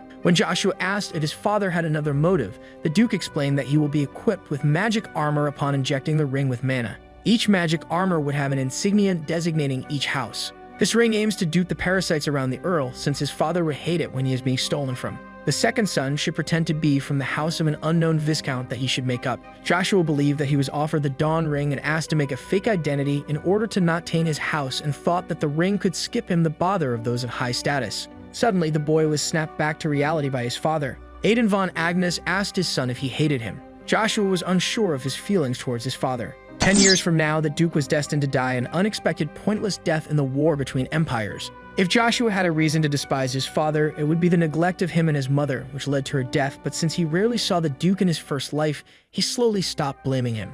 The second son wondered if the same time that Heel's injuries would form a bond between him and his father. The fourth prince stated that Joshua just heard good news. But Keyser corrected himself and called the C-rank Sir Joshua, who demanded to know what the prince wanted. The Imperial's son, who just heard about the Earl moving to the capital after clearing the Black Creature's forest, asked the boy to pay him a visit sometime, which could be beneficial to him. These words left the young spearman wondering. The Imperial House had the right to nominate any loyal knight to the Order of Imperial Knights without taking the annual entrance exam or the 10-year-long compulsory service after passing. Keyser claimed that Joshua could use the Imperial Knights as much as he pleases and leave whenever he pleases to. The fourth prince let out an innocent smile, stating that he was greedy and wanted the Earl by his side and offered him opportunities like this one. Sir Sander was disgusted by the traitor's hypocrisy and pretentious self, thinking of how he would kill him with his spear right away if it weren't for the two men standing behind him. But in order to retrieve one of his past weapons, which is stuck in the annually opened secret Imperial warehouse, Joshua must become a battalion commander of the Imperial Knights.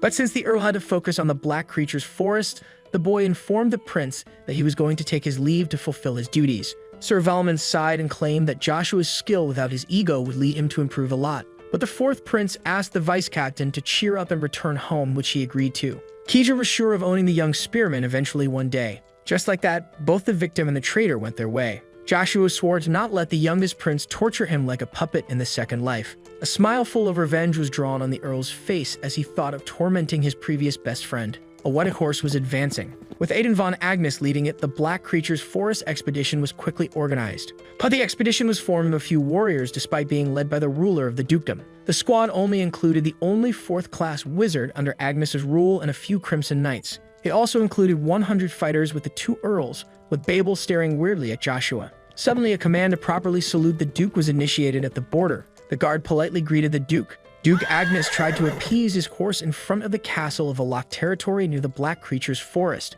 Duke Agnes greeted Robin. The former senior knight of the Clover Knights of the Duke, who loyally served the house of Agnes, Robin politely saluted the noble. Duke Agnes claimed that he felt pity for the retired knight for his labor in the infertile land, but Robin affirmed that he was honored to simply serve the Duke while living with his family. The Duke perceived kindness in that statement. Suddenly, the doors of the castle opened, revealing a man and a young girl welcoming the Duke. The lord of the locked territory, Viscount Vigo, who was related to the Duchess, claimed that he was overjoyed by the sight of the Duke, while his daughter Ina politely greeted the visitor. After seeing this, the Duke regretted not directly going to the forest. Robin had to apologize to the rude Viscount since he should be the first informed of Aidan von Agnes's arrival, claiming that the old man lost his intelligence after retiring. The retired knight gave Vigo a cold stare, accompanied by silence as he shouted at him to change his mindset and match his skills with his advanced age. Duke Agnes came in and claimed that the Viscount is adapting to the locked territory, seeing how beefy he gets every time. The Viscount took it as a compliment and praised the Duke for his own overweight. This reaction made Joshua wonder if the noble had no shame or just failed to grasp the insult from his father.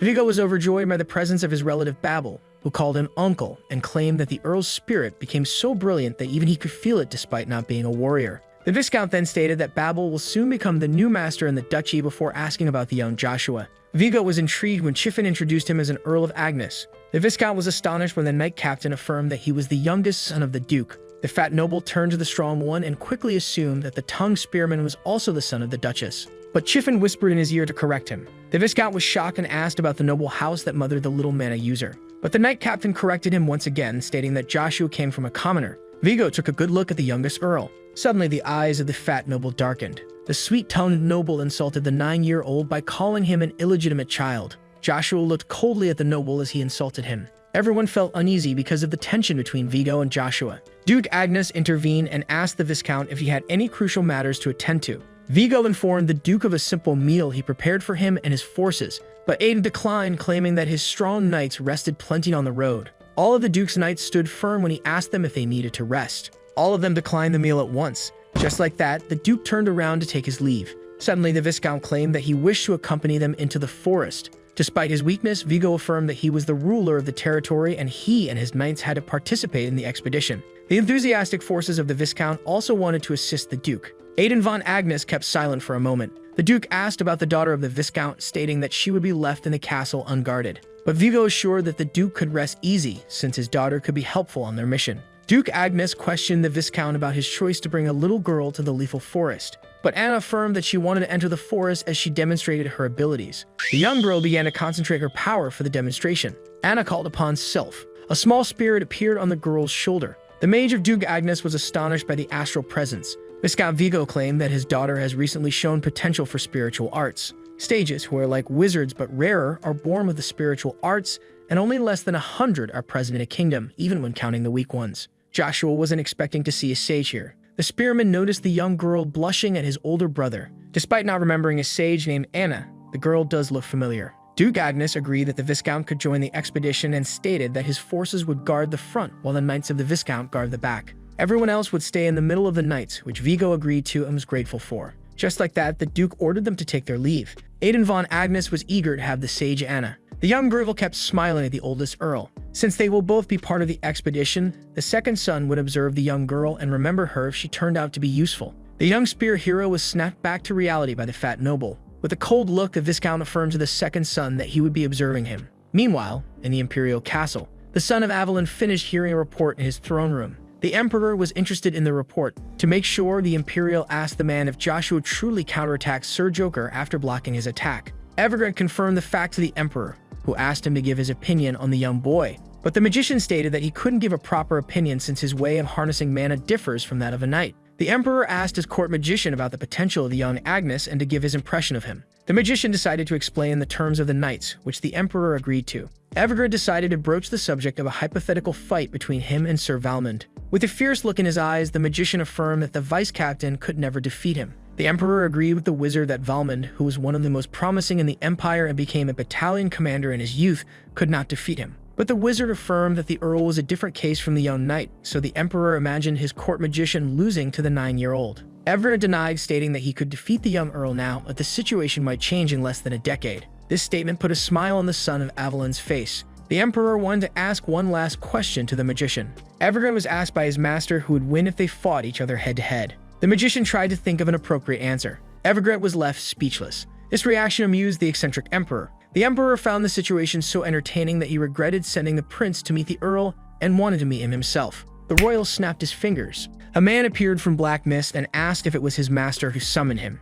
Jachin was tasked to make the Earl of Agnes spend a few days in the imperial palace. The man informed the Emperor that his youngest son was already proceeding with the preparation. The news of the fourth prince's actions shocked the father. According to Jachin, the young spear hero was recommended to the Imperial Knights by Caesar, who sent them a letter. The Emperor approved his Benjamin's approach and claimed that the 11th and 12th battalions, which are made of those who were recommended, have been annoying the Emperor. Jachin was tasked to report changes in the matter of the recommended Earl. The young spear hero was found entertaining to the son of Avalon. If the boy shows promise, the Emperor seems to have a plan in mind for him. Meanwhile, a red moon shone upon the black creature's forest. The horrifying monsters were abundant in numbers in these woods. Joshua was attacked from all directions by weaponized kobolds. The young spear hero began to think that he was doomed. It was now sunset at the military camp. The Duke and Viscount's forces were installing their tents to spend the night. Duke Agnes, with Chiffon, Roran, and his two sons, was planning their next move. Vigo came running to the Duke to ask him why they stopped advancing to install their tents here. The retired knight thinks that his master can't grasp the situation alone since he only cares about himself. Duke Agnes scolded the Viscount for his lack of attention on the working process of the forest. Vigo was left clueless, so the Duke clarified that he was referring to the scheduled hours of the monsters coming out. The many monsters come out of the forest quickly at night, especially with a red moon that triggers them. But the real problem was their attacks getting more frequent, scaring the citizens. There is no need for them to enter the forest at night with limited vision when the monsters themselves would come to them. Vigo praised the Duke for his sharpness, stating that this plan didn't cross his mind. Duke Agnes proposed that the Viscount help set up the tents as a sign of understanding, which the fat one agreed to. The father ordered his two children to keep their positions, which they agreed to. But the youngest Earl had other plans in mind. Joshua picked a branch. The Earl was tasked to gather wood with some other men. The knights who were gathering wood with the boy claimed that they finished, but Joshua claimed that he would stay longer to finish. Sir Sander was advised by the two men to return before dark. Suddenly, the young boy dropped his branches to the ground. Joshua started to gather mana in his hand. The legendary spearman summoned Lucia to his hand. Joshua only had one shot at this. With that, the Earl headed into the black creature's forest. The Viscount watched as the young boy entered the dangerous woods. A cold look could be seen on Lord Vigo's face. The Genesis Stone was named as such by the ancient magicians for being an item that strengthens magic and holds the power of creation. It is believed that there is a stone for each element, but only fire, water, ice, wind, and lightning are known but yet to be located. Since it can upgrade a first circle magic to a third circle magic, the Genesis Stones are wanted by both knights and magicians. Sir Sander remembers that one of the Genesis Stones is hidden in the heart of the creature's black forest. Joshua could barely see in the dark. By getting his hand on the Genesis, the Earl would be able to harness his overwhelming power. The legendary spear hero wondered if he needed to keep marching to reach the deepest part of the forest, since he entered an hour ago and felt as if the stone was very close. Suddenly, the ground began to shake below his feet. Joshua was shocked to see a black ogre appearing. The Earl quickly hid himself from the fierce monster. The black ogre was blocking the way to the deepest part of the forest. According to the Earl, the beast was unaffected by most low-level magic, and one needs to be at least a B rank to face it, but there was a ray of hope. Black ogres hunt alone. If the Earl manages to channel his different energies into his spear, he would be able to quickly slay the fierce monster. Joshua opted to decapitate the black ogre with one hit using one jump, since it could sense it in a 10-meter radius. Suddenly, the red moon appeared from behind the clouds. The black ogre let out a wild, imposing roar. The unusual pressure of the roar of the beast motivated the Earl more to slay it in one strike. Suddenly, the black ogre attacked the confused second son. Joshua had to evade the punch in order to keep his life. The young boy dodged the destructive blow that shattered the ground. Joshua was doing his best to keep up. The young boy evaded the stomp of the fierce beast. The legendary spearman had no choice but to retreat. Sir Sander had to hide, since he couldn't challenge the black ogre under the red moon without losing his life. Joshua hid behind a tree. For the black ogre to continue on its way, the boy had to conceal his presence. The spearman had to resort to the technique he learned from his friend, the Assassin King, despite lacking training. One has to stop his breath, ignore his surroundings, and become one with the environment by harnessing the mana as a cover for the body rather than aiming it at a single target. Joshua looked in silence. The black ogre was now very close to the young boy. The confused beast went on its way. Joshua was glad that his trick was successful. Just like that, the spearman kept advancing to the center of the forest. The second son had to reach the deepest part of the forest with this state of mana despite the physical difficulties. Suddenly, the branch he landed on broke. Just like that, the Earl fell to the ground. Joshua wondered how he fell on his back. The spearman was found by a monster. Sir Sander assumed that he was doomed as a kobold horde came out from behind the bushes. The bloodthirsty kobolds attacked the young boy. Joshua wondered if this situation was actually beneficial, since he wanted to test something out. The monsters attacked the boy from multiple directions. The hero started to spin his spear. Joshua used Gust, the second form of the magic spearmanship stage 2, to wipe out the beasts. All the monsters were sent into the air. The spearman successfully defeated the horde of beasts. The monsters were now unable to continue the fight. Joshua put all his energy into this technique. The Earl couldn't take it anymore. Finally, the exhausted young boy stopped his gust. Joshua falsely assumed that he mastered stage 2 of magic spearmanship and deduced that his young body limited his potential, since he is unable to use 50% of his original power. Since the monsters will soon reach the night camp, the second son had to keep moving, judging by their movements. Seeing the situation, Joshua understood how crucial the time he had left is to claim the Genesis Stone and rejoin his allies as soon as possible. The knights were patrolling under the red moon in the military camp.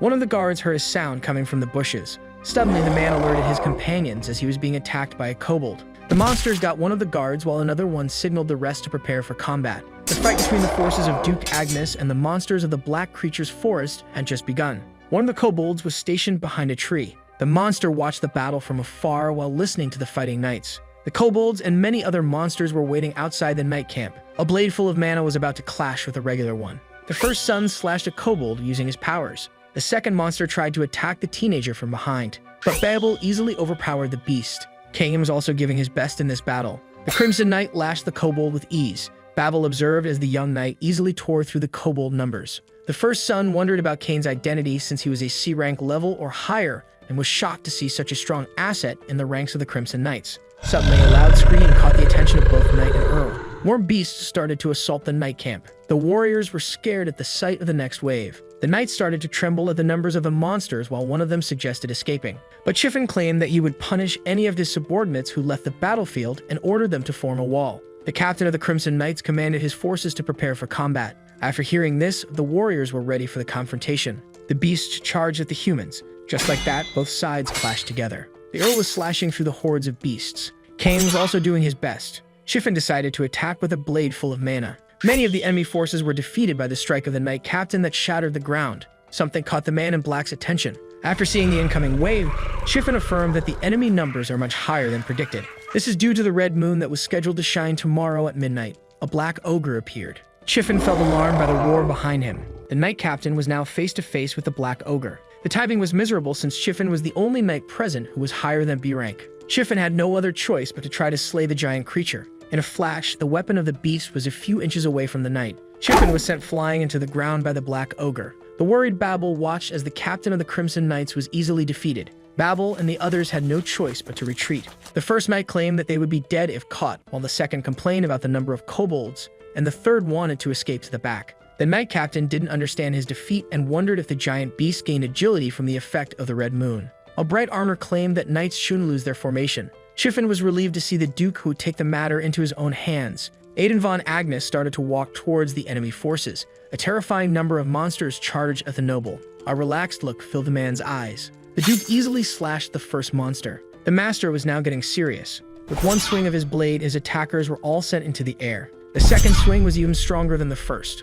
Only a damaged ground remained from the defeated monsters. The shocked kobolds were terrified by the power they just witnessed. Chiffin was amazed by how his master disintegrated hundreds of monsters with ease. That immense power belonged to Duke Agnes of the 9 Stars of the continent. Someone was walking in the smoke. The young Earl defeated many kobolds. The boy arrived at the edge of a hole. Joshua had found Bronto. Lightning started to come out of the massive hole in front of the hero. The Genesis Stone was finally located. Duke Agnes wiped out most of the battlefield. The noble kept a strong and relaxed composure even in battle. The immense power of his father left Babel trembling in shock. Vigo affirmed to the Earl that this was the power of his father, a power that he would one day match since he was his son. According to the Viscount, it is only natural for the young, inexperienced Babel to be shocked by such a display of mana in this fierce battle. Vigo then remembered something important. The Viscount came up to the knight captain, angrily asking about a certain kid, which confused the man in black. Vigo was referring to the son of the second wife. Chiffin stated that the second son was nowhere to be seen, so the fat noble speculated that he escaped fearing for his life and blamed it on his lowly birth. The soldiers started to discuss the runaway child,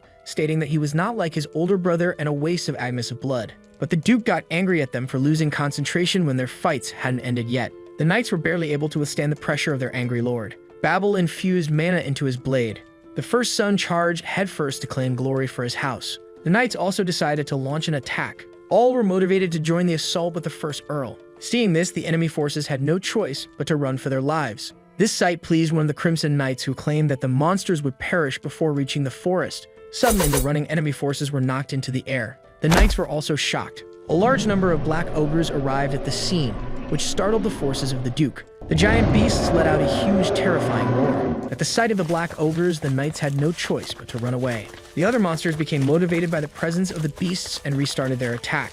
The knights had to fight the kobolds once again. Monsters and warriors were both defeated by a single attack of the black ogre, yet the knights insisted on fighting. Chiffin realized that the many black ogres made their task even harder. Suddenly, a familiar aura got the attention of the knight captain. Joshua was now positioned in the air, ready to strike from above. The monster's head was hit by the Earl's thunderbolt. The lightning attack of the young boy slew the terrible beast. Vigo and Chiffin couldn't believe their eyes. The father was impressed by his son. The Earl landed on the ground. Sir Sander finally joined the battle. Chiffin was amazed by the 9-year-old terrassing a black ogre with one strike under the red moon. Joshua accomplished this feat while being a C rank. But the Viscount didn't believe it and accused the boy of using trickery to fool them, claiming that he only struck the beast at the perfect instant after staying hidden. Vigo claimed that it was the boy's father who one-shotted the creature. The Viscount ordered his knights, who agreed with their lord that the C rank was only lucky with his timing since only a B rank could defeat the black ogre, to help the Duke. The locked knights charged to fight with Duke Agnes. Joshua didn't want to be underestimated anymore as it damaged his ego.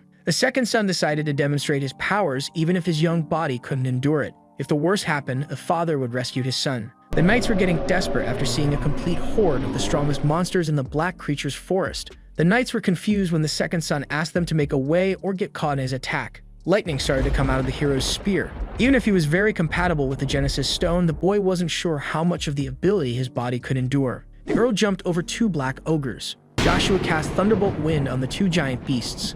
Lightning filled the sky. Both of the colossal creatures were blown away by the blast. Just like that, the young boy defeated 2 black ogres. Joshua was exhausted after casting Thunderbolt Wind. Vigo fell to his knees in disbelief. The locked knights were amazed by the C rank slaying the beasts, who could only be rivaled by a B rank sword aura or higher in one attack, and wondered about his elemental mana. The men started to wonder if the young boy was a magic swordsman. Duke Agnes was astonished by his youngest still on his feet and assumed that he didn't want to show vulnerability to the others. The magician came to his master to express how remarkable his child was, so he asked Armin to express his opinion on the child, but was unable to explain in knight-rank terms. Wizard Armin defined him as a monster that would impact the continent, seeing how he used the rare gift of the gods, the double casting of 2 spells that needs a 3rd-class master or above. But before the magician could finish his sentence, the Duke suddenly dashed in a given direction. Joshua had used all of his power. The little boy's body couldn't take it anymore. As the young boy started to lose consciousness, a black ogre was ready to smash the Earl. The fist of the beast was casting a shadow of the crumbling knight,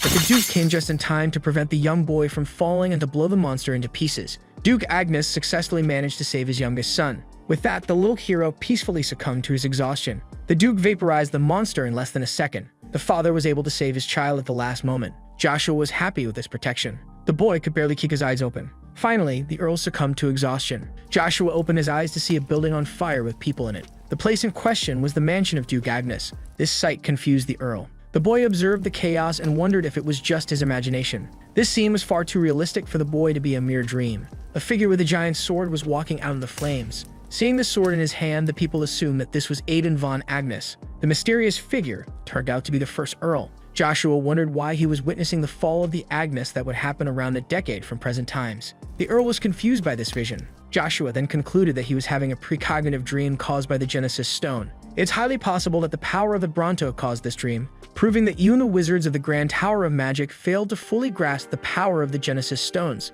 Suddenly, a mysterious wind filled the air. Babel screamed as his chest was slashed in the middle of the air. Despite the pain, the Earl managed to land on his feet. Babel and the lady in front of him had an incomprehensible conversation. The woman in question was no other than Ava. Joshua was shocked to see the daughter of the Viscount and win Sea Lion, a high-class spirit, in his dream. At first, Sir Sander didn't recall Anna, but the sight of the high-class spirit confirmed her identity, and he was startled by knowing that such a conflict occurred between her and his family. According to Joshua, the sight of the sage meant that her instructor was also present. The Earl was annoyed since he wasn't able to properly hear their conversation. The irritated young boy felt as if he was under silence magic. Suddenly, a figure began to form from the magic wind.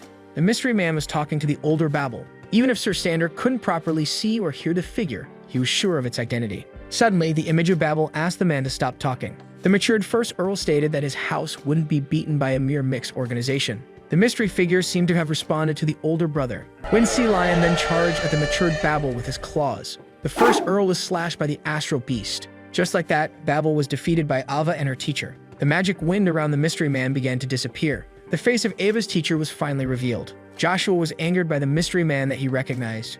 Suddenly, a flash of light filled the boy's dream. The legendary spearman suddenly woke up screaming the name Draxia Velgrace. Joshua found himself in a luxurious room. The user of Bronto was sure that he just experienced a precognitive dream. The boy wondered how long he had been sleeping. Suddenly, a pain struck the Earl as he tried to get up. The boy's fragile body is still unable to bear his power. Joshua was able to master the second stage of magic spearmanship. This stage was equivalent to the peak of C rank, and if the Earl used the same power he used against the creatures in the forest, he could go against the weakest among B rank. This improvement is due to the Genesis Stone with the powers of lightning, which might also be the cause of the precognitive dream the spear hero just had. Joshua needed to research the Bronto. The second son was startled by his father sitting at his window, expressing his captivation. The Duke started to talk about the red moon, which recently looked like it was about to bring havoc to the world. Duke Agnes continued by complimenting the magnificent light that the moon now cast.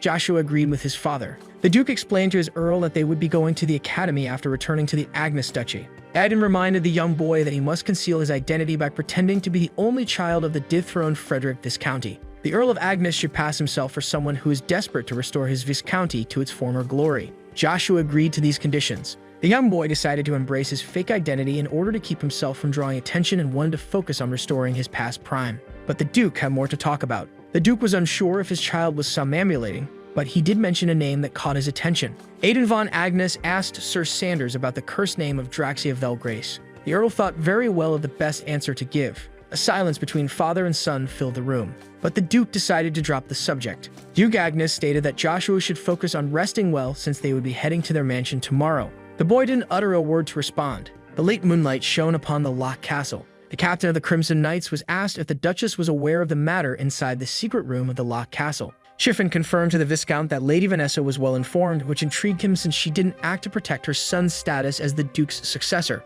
The knight captain explained that the Duchess didn't have time to act since until recently. The second son was a stables boy and no one was aware of his great potential. Vigo didn't believe that the second son awakened his potential alone like Chiffon said, and compared him to his exceptional older brother. The Empire's greatest talent only earned his rank by following rigorous training under one of the 9 stars of the continent and his duchy's systematic education since he was an infant. If the second son didn't get any training or teaching but managed to slay a black ogre with a performance above C rank, so Vigo asked Chiffon if any other C rank could replicate this feat. The knight captain affirmed that no one of the same rank could do the same, which is why the knights speculated that the Earl was a magic swordsman. Since the Viscount didn't believe that Babel's rival was a magic swordsman, he claimed that the other scenario was more probable, which intrigued the knight captain. Vigo explained that striking a deal with a high-ranking demon was the best way to justify the immense power amassed by the young boy. But Chiffon denied this possibility since his master and the Imperial Knights accepted the second son, and neither he nor they detected any traces of demonic magic. The Viscount interrupted the knight captain and called him annoying, stating that they weren't interested if the young boy actually made a deal with a demon, which Chiffon didn't understand. Suddenly, a malicious smile decorated his face as he finally understood what the Viscount had planned for the legendary spear hero. Luckily for them, the young child with advanced skills immaturely tried to demonstrate them, so Vigo planned to show him how much of a threat to himself his talent is. Chiffon asked the man about his plan of action, so the fat noble stated that he would observe the young Earl, and luckily for him, Anna planned to attend the academy this year just like Joshua. Chiffon agreed that it would help collect data, and the Viscount claimed that he should observe the matter while on duty since Joshua would become a problem if he aimed for the throne. The knight captain that Vigo put his trust in claimed that he would resolve the problem before it could ever happen. The man in black watched as the Viscount of the locked territory left the room. Chiffon started to think about the demonic beings. It was now morning with Lady Cheryl on the balcony of the Agnes mansion.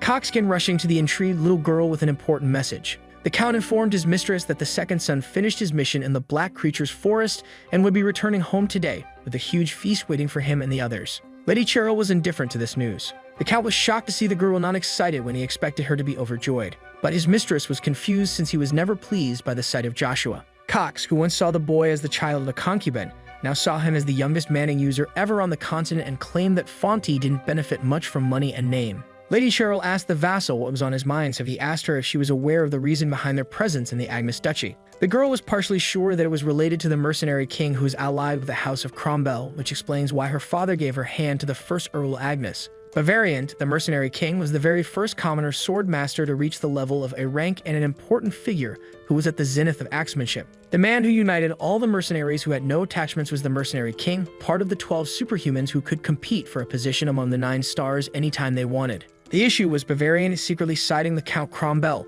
who was the richest in Avalon after Fonte, so the fight between them was inevitable, and they were now about to enter a territorial war. If the rumor turned out to be legit, House of Fonte would be doomed since they couldn't share their conflicts with outsiders, according to Lady Cheryl. Cox affirmed that both merchant houses are very sensitive to rumors, especially the one about the territorial war. The houses looking for commercial benefits would act in the discreet, reasonless territorial war that is forsaken by Avalon, so the fastest family would be assured to win. Cheryl said that Cox referred to the superhumans as those who aren't bought, which explains why her father wanted to marry her to Babel to make the Duke an ally, which he assured. Now that she knows the truth, the little lady felt uneasy despite admiring strong people. The Count was confused since her normal reaction would be to outline that she is the key factor of the plan. When Lady Cheryl asked if she could request the assistance of Duke Agnes, the vassal denied it, claiming that he isn't like the mercenary king. The girl was too young to grasp how the pride of an aristocrat was most sacred to him, even if it led to the fall of one of the 5 duchies, so her house decided to not ask for help unless it was crucial. When the lady asked the vassal if he shared this way of thinking, he rescinded that he would at least choose his house over his ego, which she understood.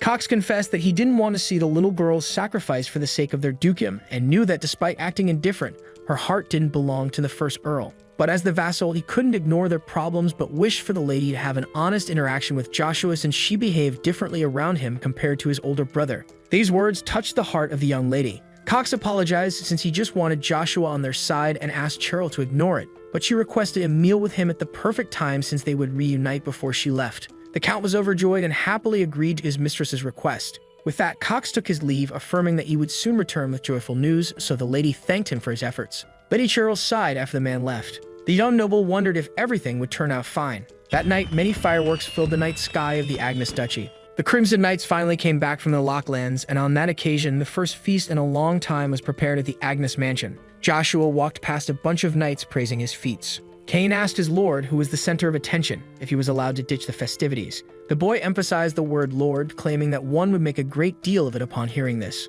But the knight affirmed that after the black creature's forest incident, he was serious about making the second son his master. The spearman reminded the knight that he had the right to reject his pledge. But Cain affirmed that his future lord would be wise enough to keep a subordinate who would one day become a master. Joshua affirmed that the young knight was bolder than expected, which he took as a compliment. The second son dismissed his subordinate since he wished to go rest in his room. Cain wished the boy a good rest and affirmed that he was being honest. The knight claimed that Joshua had a lot to teach him apart from his phenomenal skills, claiming that it would be an honor to call him his lord. Joshua stated that he would consider the offer. With that, Cain excused himself and asked the boy to call him if he was needed. In his past life, multiple individuals wanted to become Sir Sanders' subordinates, but he politely rejected all of them. Since he swore to become the traitor's sword in his past life, he declined every subordinate for fear that his friend would start to grow wary of him. The spearman rejected everyone for Caesar's sake, and the pain of betrayal is still engraved in his memories. Joshua remembered his father asking him about Draxia Velgrace, who participated in his assassination along with his oldest friend Heezer.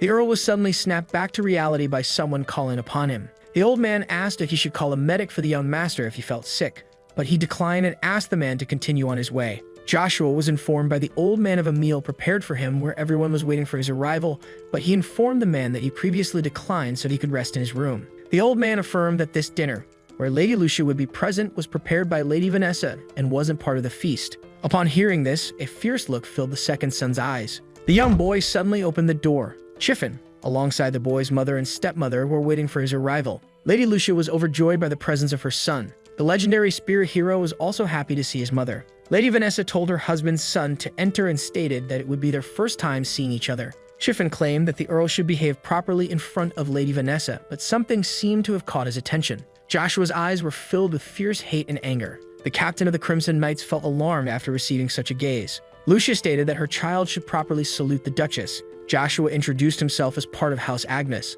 Lady Vanessa wasn't happy with her husband's child using the proper family name. The Duchess decided to keep her cool since it was their last interaction and claimed that she was anxious since she and the Earl weren't properly introduced even though he would leave for a caddy soon. Lucia grew confused, so Lady Vanessa stated that she wasn't updated on the latest news. Chiffon informed the mother that her child, who recently became a C-rank knight, would be going with his father to the capital to attend its academy. Lady Lucia was overjoyed by her little knight. The Duchess claimed that this dinner was to honor the boy's prowess and apologized for neglecting him and his mother for so long, hoping to forget any discord between them. But Lady Lucia assured her that she didn't bear any hatred towards the Duchess. Lady Vanessa pretended to be relieved and ordered the meal to be served. Many servants entered the room, each holding a different plate of food. Joshua examined the food from a distance. Just like that, the young boy guessed the plan of the Duchess. The Earl was required to seat himself when the butlers finally finished setting the table. Lady Lucia stated that her child should behave well towards the Duchess, who stated that this meal prepared in their honor was making them feel uneasy.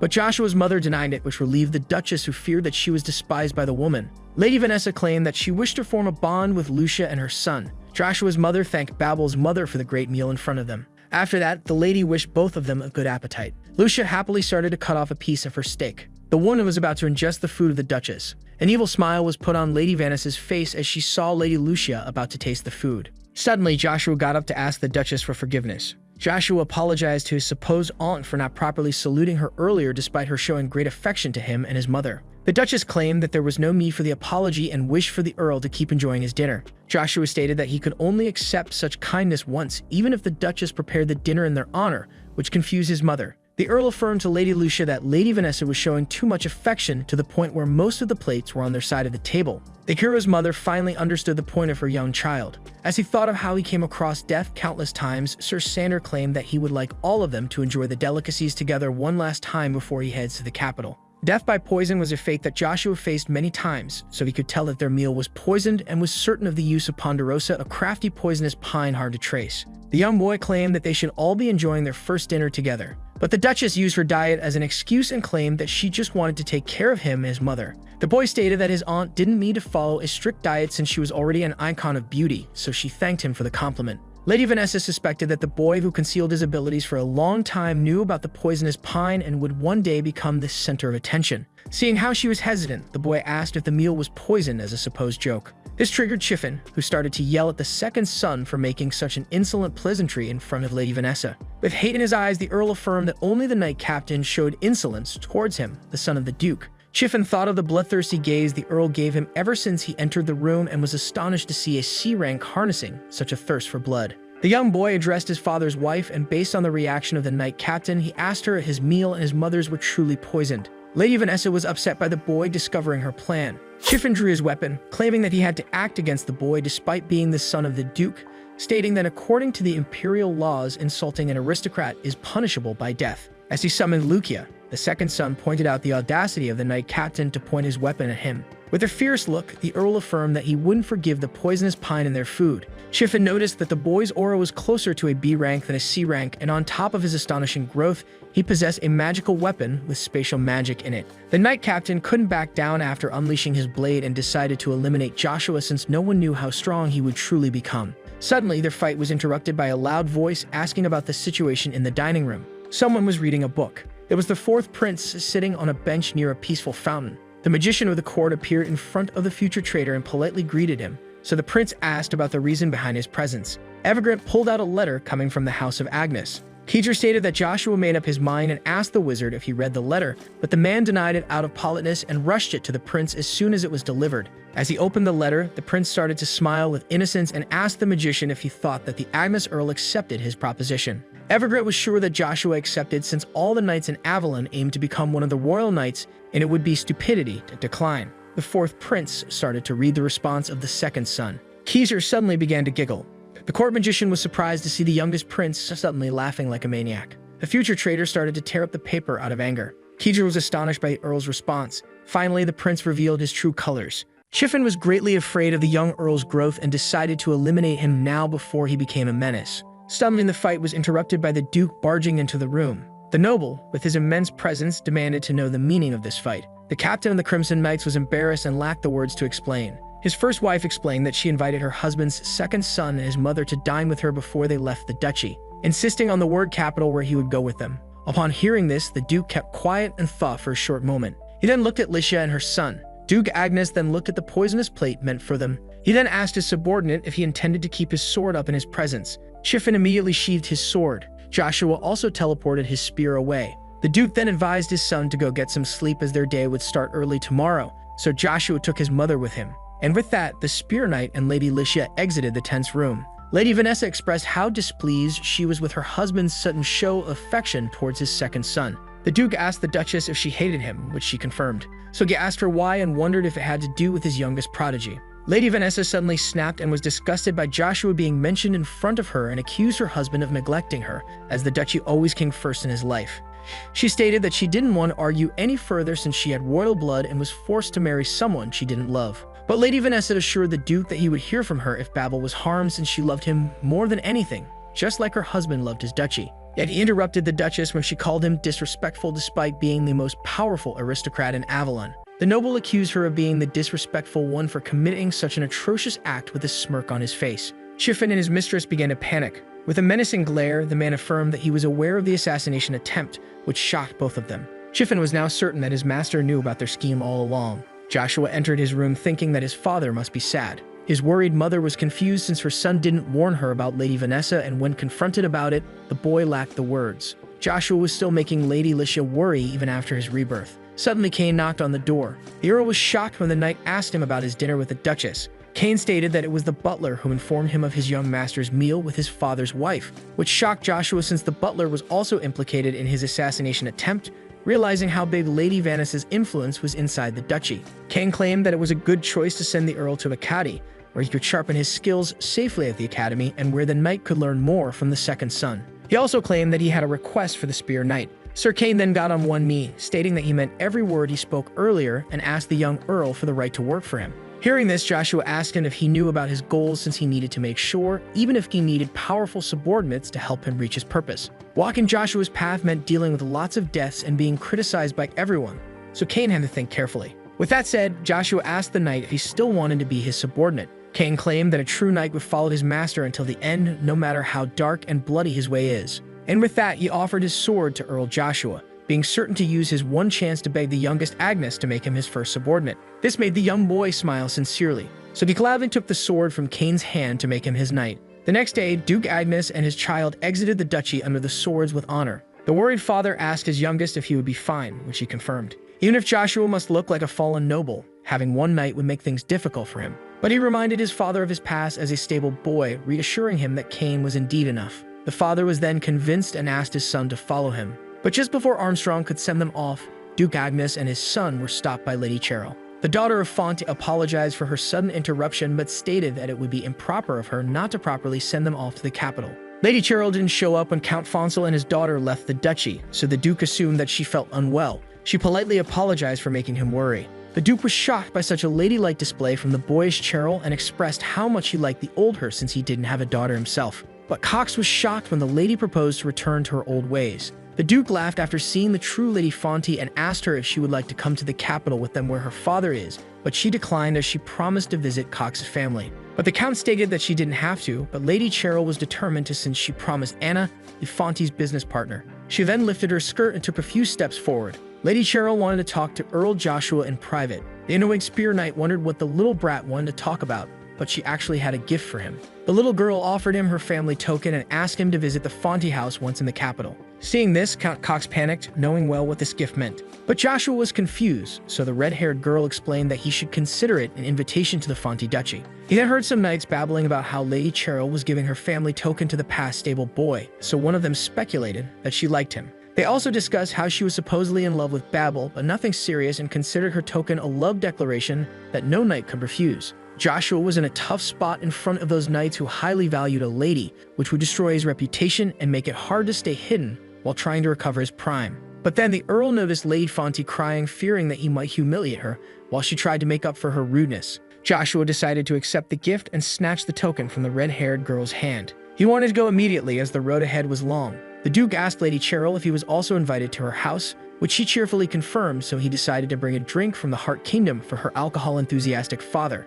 After that, Duke Agnes bid Lady Fonte and her vassal Count Cox farewell. Armstrong could now properly send them off. And with that, Joshua began his journey to Acadie, where he would attend the academy and finally remaster his skills. The Duke thought that his second son wasn't aware of what it meant to take the token of an aristocrat. Meanwhile, in the great royal palace of the Avalon Empire, the Emperor was informed that Duke Agnes and the Spear Knight would set foot in Acadie 3 days from now. The man also informed His Majesty that Caesar's recommendation letter for the young prodigy to enter the Imperial Knights was rejected by Joshua, which left the Emperor shocked since the young boy rejected to enter the ranks of the continent's strongest order of knights. Since Joshua, the second half-blooded noble son of the Duke, rejected elevating his status by accepting the offer, the royals speculated that he is trying to become Duke Agnes all on his own. But the man denied it based on Joshua's letter. In it, he wrote that he didn't need the help of Caesar, and would only follow the orders of his son of Avalon as requested by the law. The Emperor burst into laughter upon hearing this, thinking that Joshua was trying to defeat them on his own.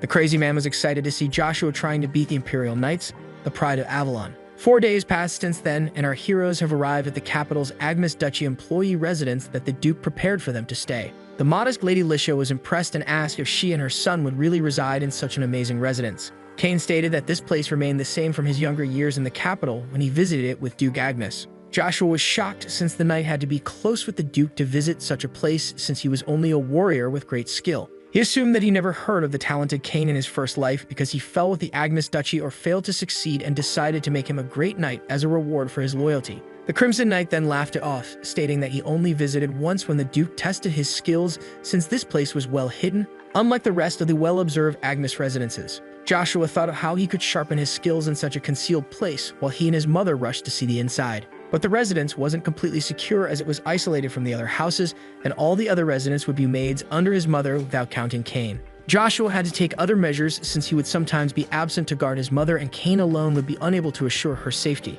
So he informed his knight that he would be going out. Cain warned him that he might get lost since he wasn't familiar with the capital, but his master reassured him and left Lady Licia in his hands. So he agreed since he speculated that the young man would just look around the city. After that, in the downtown area of capital Acadie, in front of a tavern called a Wineglass from White Rolf, the second son of the Duke thought that this place would still look the same a decade from now, and wondered what the people inside would think of a child entering the tavern. Suddenly, a man appeared behind Joshua, assuming that he was lost, and offered to take him home. But the mystery man was shocked when he heard the young boy saying that he was looking for a red coin buried at the bottom of Lake Rolf, and with that, he asked the Earl to come with him. The Spear Knight was now certain that he had come to the right place to seek intel, as he craved an informant that could give him information on his past. An informant needed to discreetly gather intel by manipulating others, which fitted the normal-looking mystery man that no one would suspect. He and the Earl were now inside the bar with only one person sitting at the tables. The man asked Ryan to register the young boy in his place. Joshua speculated that Ryan wondered about him being inside the bar,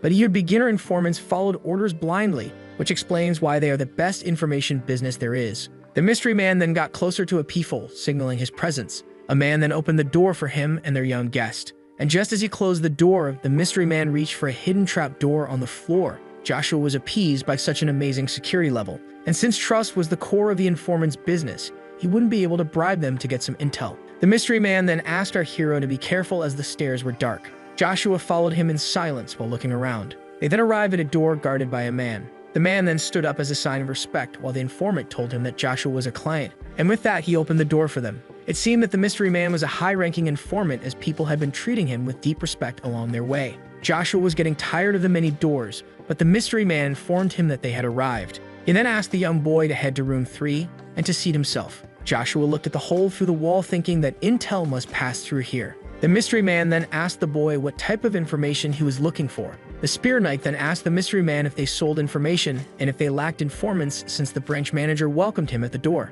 This shocked the informant, who asked the little boy, who seemed knowledgeable about their organization, why he assumed that he was the branch manager. So Joshua explained that the basis of an information business was security, which required informants not knowing each other's identities to keep the organization safe. The main branch was also responsible for the other branches, so the average informant wasn't aware of the existence of a branch manager. But the legendary Spear Knight just made a lucky guess based on how everyone treated the mystery man with respect until now and how he reacted when he assumed his position. The branch manager was now sure that the rumors about the young boy were true after meeting him in person, which left him confused. The informant was aware that this young man in front of him was Joshua von Agnes, son of Duke Agnes. Joshua wasn't expecting to be known by the mystery man, but he affirmed that he wouldn't dare call himself an informant if he didn't know about him, the most spoken-of person in the Empire. The branch manager was easily able to unmask Joshua despite his father's efforts to hide him, meaning that his skills are a double-edged sword since he could easily sell his information. But the branch manager of the Lunar Moon Zero assured his client that only he and a few others knew who he truly was and asked him for the reason he came to their door.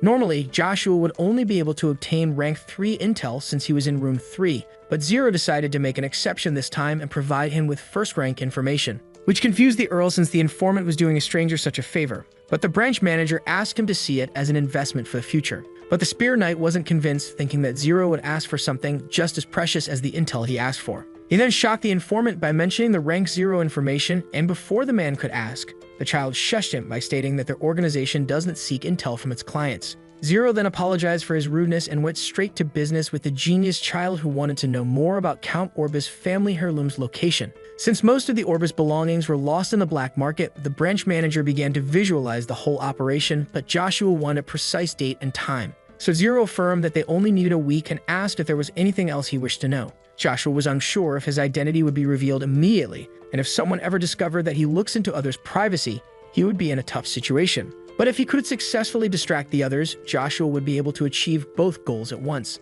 The Agnes Earl then repeated what he said to Zero at the bar's door, but added that the moon door would open to the one who finds the token. The branch manager was shocked since only a handful of people inside their organization knew about the secret token, and yet a mere child was aware of it. Our hero then proposed to find this said item in 3 years as another form of investment for Zero. Finding the token was pointless since the moon door successor was decided last year, but the man was left shocked when a child proposed to find a token that remained lost for years. But before he agreed to the deal, the branch manager wanted to know the conditions, so Joshua explained that he shouldn't reveal any intel concerning him or the information he seeks. The other term was to give him everything about Babel's future killer, Draxia Velgrace. The branch manager was once again shocked at the mention of the battle god, but the legendary Spear Knight considered his terms acceptable for the precious token. 2 months have now passed since then, and the Earl spent his days trying to retrieve his primal power. He also spared no effort to move his dear mother to another Agnes residency, a safer location more secure than this isolated mansion, yet Lady Licia wanted to stay with her son. But in the end, the woman decided to move after seeing Joshua's insistence. Both mother and son were happy for each other. Only 1 week remained before our protagonist enrolls at the academy, and he and Kane were enjoying a nice meal inside a restaurant called Food from the Imperial Palace's chef. Yet Joshua seemed lost in his thoughts. Kane noticed it and asked his lord what was on his mind. The Earl was preoccupied since the intel he requested should have been acquired a week after demanding it, yet 2 months had passed, endangering his plans once in the academy. Suddenly, he was snapped back to reality by someone coming to his table. Zero was finally here, and Joshua demanded an explanation for the 2 months delay. But before he could explain, the informant turned his attention to Kane. The knight was giving him a menacing stare. So his young master calmed him down, informing him that Zero was an acquaintance. The branch manager was able to gather the desired information, but the process took 2 months instead of a week because it was passed down by many people. The Agnes Earl asked about the price of the services since Zero was able to pin down the heirloom's last location. But the branch manager decided to not charge him as a favor since it was a small request, and the requested item wasn't something special for his organization. Yet when he tried to know if it had special properties, Joshua immediately shut him down, so Zero aborted the other request, stating that it was still in progress, but he would be kept notified. The branch manager decided to charge this request next time since he and the other informants get paid when the intel is requested. Seeing this, Joshua speculated that Zero would ask for something big once the time comes, and with that, the informant left the scene. After that, the second son decided to take a look at the retrieved information. The Great Orbis magician family, one of Avalon's best, was a great ally of Rubrica, since long ago its head became the first battle mage by beating a knight who was about to be a master. This incident didn't impress the Empire but the Magic Kingdom Terra to the point where its king came to recruit them, which led to their fall at the hands of Avalon's royal family, which made Joshua think that this family started to intentionally kill its nobles. While reading the paper, the words Baron Accent intrigued the Spear Knight. Kane assumed that his young master was talking about Baron Accent Probillum, also known as the Night Merchant. According to Kane, the Baron was the fat noble's stepbrother and had a great influence on the black market to the point where all the merchandise passed by him first. This relation between the fierce Baron and Count Vigo intrigued the second son. But Joshua and Kane were suddenly interrupted by a familiar figure approaching them. It was none other than Count Rebecca and his daughter. It was now nighttime. An aristocrat's residence gets closer to the imperial palace based on their rank. Yet there exists a stylish and luxurious residence at the far ends of the capital, with its owner possessing incredible wealth despite his lowly rank among the nobles. This rich owner was none other than Baron Probillum, the one with great influence over the underworld. The nervous count kept a forced smile as he was visited by Earl Baron Shenvillas. The young boy was here because the Baron failed to honor their deal in time. Upon hearing this, the count started to panic. He explained that elves are rare and hard to find, which justifies him being late. But the little boy didn't want to hear it as he contacted the Baron to avoid such excuses. So the Earl granted him 1 more week after he started to beg for forgiveness. The Baron was relieved and promised the Earl to deliver the elves on time, but the young boy would take measures in case of failure. He threatened to ruin his luxurious life, which scared the Baron. But the man's look immediately became full of hate as soon as his employer exited the room. He then started to complain about the little brat when his butler came to him with water and asked him to rest. The worried underling wasn't sure that his master would find one of those rare elves in such a short period of time. But the Baron had no other choice but to do the impossible since that little boy could ruin him with a single gesture. He was the only heir to the villa's marquisate, one of the most trusted individuals by the current imperial family, and also possessed great influence on the military power. This boy was Baron Shenvillas, the one who could squash the Baron with ease. Shortly after, in the evil Earl's carriage, his underling asked him if the Baron could truly fulfill his request within 7 days, but he affirmed that it was practically impossible, which confused the knight since his young master was aware of how absurd his demand was. So the young boy explained that he didn't extend the deadline out of kindness and asked his servant if he knew what is the most important when a leader manages those who work for him. The most suitable approach would be a reward and punishment system, and according to Varen, a spoiled underling would only work when threatened. A leader should rely on punishment since it tames rich and poor alike. And when the Baron fails to procure the elves, the Earl would crush him and then, when terrified, show him mercy, making him a loyal servant. The servant praised his master's cleverness, who wanted to grab a bite on their way, and so the man commanded the driver to take them to a nice restaurant. The carriage has now arrived. Meanwhile, inside the royal palace, chef's cook, Kane formally greeted Fonsel, who was happy to see them both. The polite count apologized if he disturbed Joshua and Kane's meal. The legendary Spear Knight remembers this good-hearted man as one of a kind among nobility. Count Rebecca was a kind soul with a fragile body and a gentle presence who treated everyone politely and equally and hardly ever complained. These admirable qualities made him the laughingstock of the other nobles. Yet Count Rebecca was the most admired noble by the commoners and always acted for the sake of his family, like his daughter who recognized Joshua by his hair color. But the Earl didn't remember the genius mage being a talkative person. Her voice suddenly got weaker as she addressed the second son of the Duke. But the conversation was suddenly interrupted by Baron Shenvillas barging into the restaurant. Suddenly, the boy turned his gaze to the young Lady Rebecca. He started eyeing her from feet to head, and then complimented her beauty. Varen then leaned closer and asked her about her noble family, but the shy girl kept silent. Suddenly, the knight's servant introduced his young master as Varen Shen Villas and demanded she mind her manners in his presence. Cain recognized the boy's father as one of the most influential figures among the 12 families and wondered why the villa's earl would enter a restaurant like this one. Count Fonsel then stood between them and apologized on behalf of his daughter and claimed that it was an honor to meet the only son of House Villas. The gentleman introduced himself as Count Fonsel Jin Rebreka. The knight then confirmed Fonsel's identity to his earl. But Varen insisted on receiving an apology from the count's daughter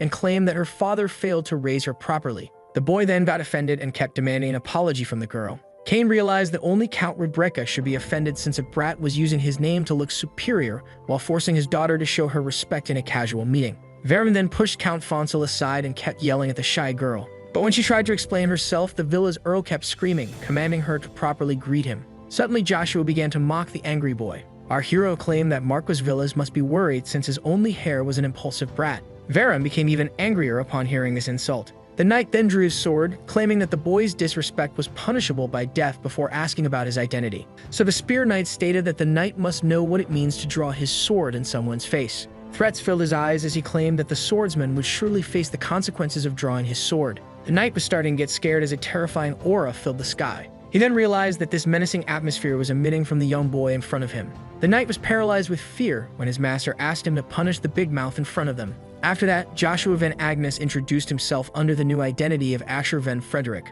The villa's earl tried to remember if he had heard the name before, but Asher assured him that there was no need to try and recall his name, as he would soon remember it well. Meanwhile, the moon shined brightly above the locked castle. The count was left unconscious as his daughter met up with a mysterious figure. Anna greeted Juing, who arrived earlier than expected. The masked man explained that he got here as fast as he could after being called so suddenly and wondered about the reason his presence was required. The count's daughter explained that an unexpected powerhouse appeared in the house of Agnes, so Juing assumed that she was talking about the first son. But Anna was talking about the Duke's second son, Joshua, who bested his older brother with ease. The masked man was shocked and overwhelmed by learning about Joshua's existence and reproached Anna for not reporting him earlier with the communication area. But the girl asked him to take it easy, as the House of Agnes would try to raise its status by spreading the rumor, giving them some power in this time of peace. Juing agreed with her since all countries were eager to go to war that he wasn't sure if they could call the present times peaceful. Most countries stored as much power as they could, yet when the commoner would be happy with his country getting stronger,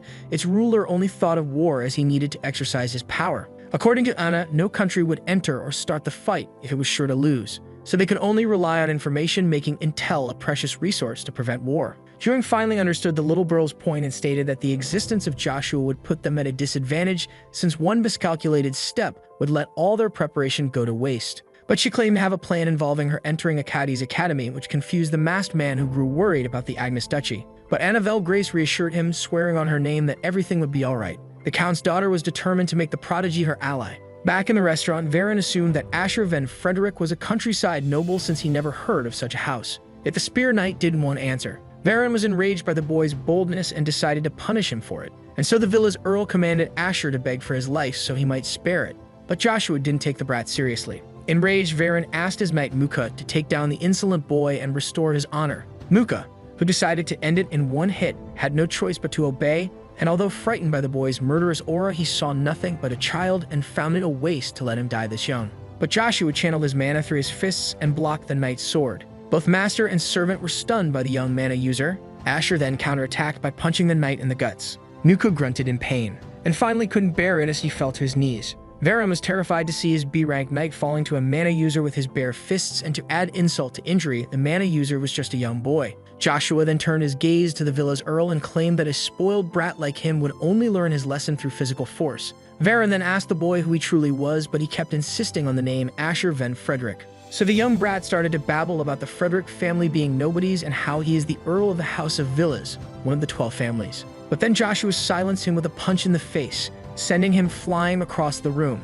With that, Varen was knocked out cold. Earl Agnes then picked the unconscious boy by his collar. Joshua wanted to fight more and wanted Varen to get back to his senses, when suddenly someone begged him to stop. It was Muka, imploring Asher's mercy so he would spare his young master. The knight, fearing the worst, estimated that his young opponent was an A-rank to be able to use mana barehanded and speculated that Frederick is a special secret house. But Joshua reminded him again of the consequences of a knight drawing his sword. A bloodthirsty aura began to appear as Joshua affirmed that he does not spare those who wronged him, which made Muka panic. Seeing this, the knight bowed his head and begged once again for his young master's life. He even offered a limb and allowed the boy to make him unable to fight again in order to save Varen, since a knight that failed to shield his lord is nothing more than a shameful one. The second son stood silent in front of this knightly display of selflessness. Sir Sanders then recalled those who sacrificed their lives for him in his past life, but Asher insisted on not showing complete mercy to the prideful brat, and Sir snatched something from his neck, which confused Muka. The boy claimed that he is staying in a caddy and asked the knight to tell his master to come and retrieve his family ring before he sells it on the black market.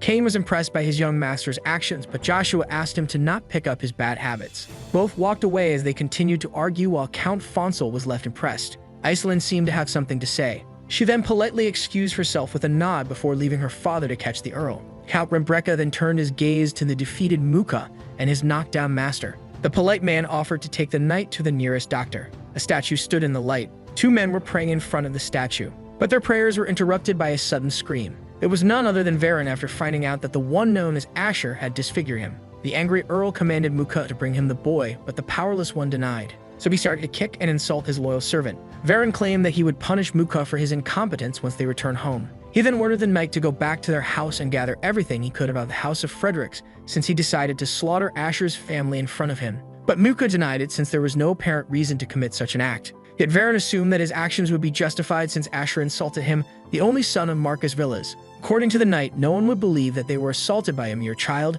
and the honor of their house would be at stake if someone did. But Varen didn't want to hear it and insisted on purging the House of Frederick.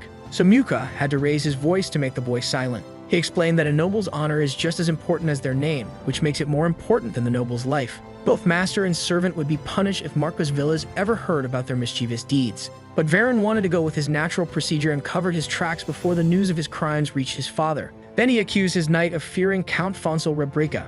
But according to him, there is proof of this incident. Varen Shen Villas was shocked to learn that his family token was stolen by that young boy, that he didn't believe him and reached for the ring in order to show it to Muka.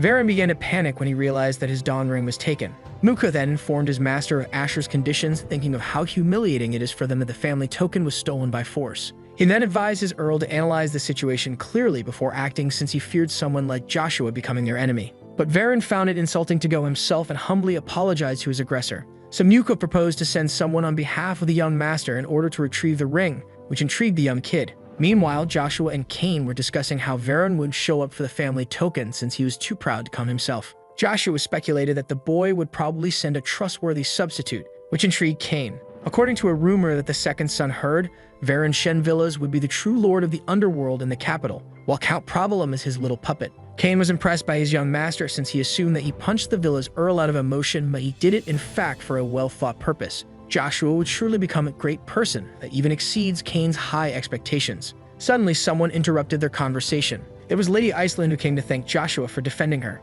But the Earl affirmed that she shouldn't thank him since he didn't do it for her. That she insisted on thanking him since the other Earl's anger might have affected his house if he didn't intervene. Joshua found that the little Lady Iceland is far different from the cold-blooded killer that she would become one day and spread the name of the continent. In his previous life, she was known as the Archmage Iceland, a cold name that used to fit her well as an adult and not as a child. Lady Rebecca then affirmed that she and her father would surely assist the Earl if he ever got in trouble. But Joshua stated that she didn't need to thank him, and that she should grant him a favor in the future as a sign of gratitude, which made her quite happy. And with that, Lady Rebecca gladly accepted. The second son then turned his gaze to the outside as a grin appeared on his face. He watched as a flash of light was formed at the top of the building. There was a person quickly jumping from one roof to another. That person was none other than Zero, who was annoyed by Joshua Sanders spotting him.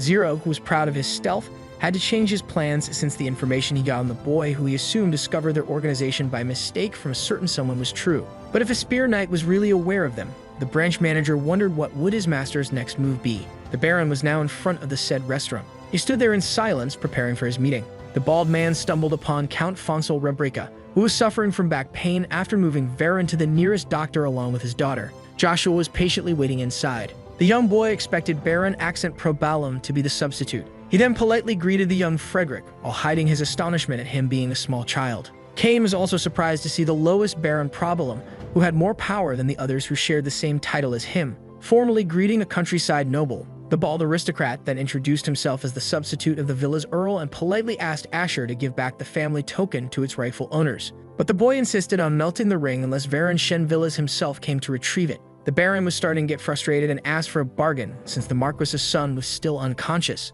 So Joshua accepted to negotiate but claimed that he would only talk with Muka, and then claimed to be doing a favor to the Baron and asked him to return it. Problem was shocked when Asher mentioned the expensive rings on his fingers and asked for them in return for the favor. It was a calm night in the Avalon Empire's capital. Cain pointed out that his young master possessed a fiendish soul for stealing the Baron's ring with such a cold look. But Joshua saw it more as an exchange for the favor he granted the bald noble. Yet the knight was still confused as to why the Earl asked for these rings. The ring in Joshua's hand was in fact the elf Tyr, the Orbis family heirloom. The gorgeous elves started to hate the humans who started to hunt them, as they were considered a mystery to humankind. So the elves gathered in the far south of the continent in a place that became known as the Elves' Forest. After that, all the high elves gathered to put a barrier on their forest in order to hide themselves from the humans, but all lost their lives in the process except one. Naturally, all the elves followed the remaining high elf called Alubis by the humans who regarded her as the Elf King. And her longtime friend that disappeared long ago with his house, Exareth Dick Orbis, was the last person to be aware of the forest's location.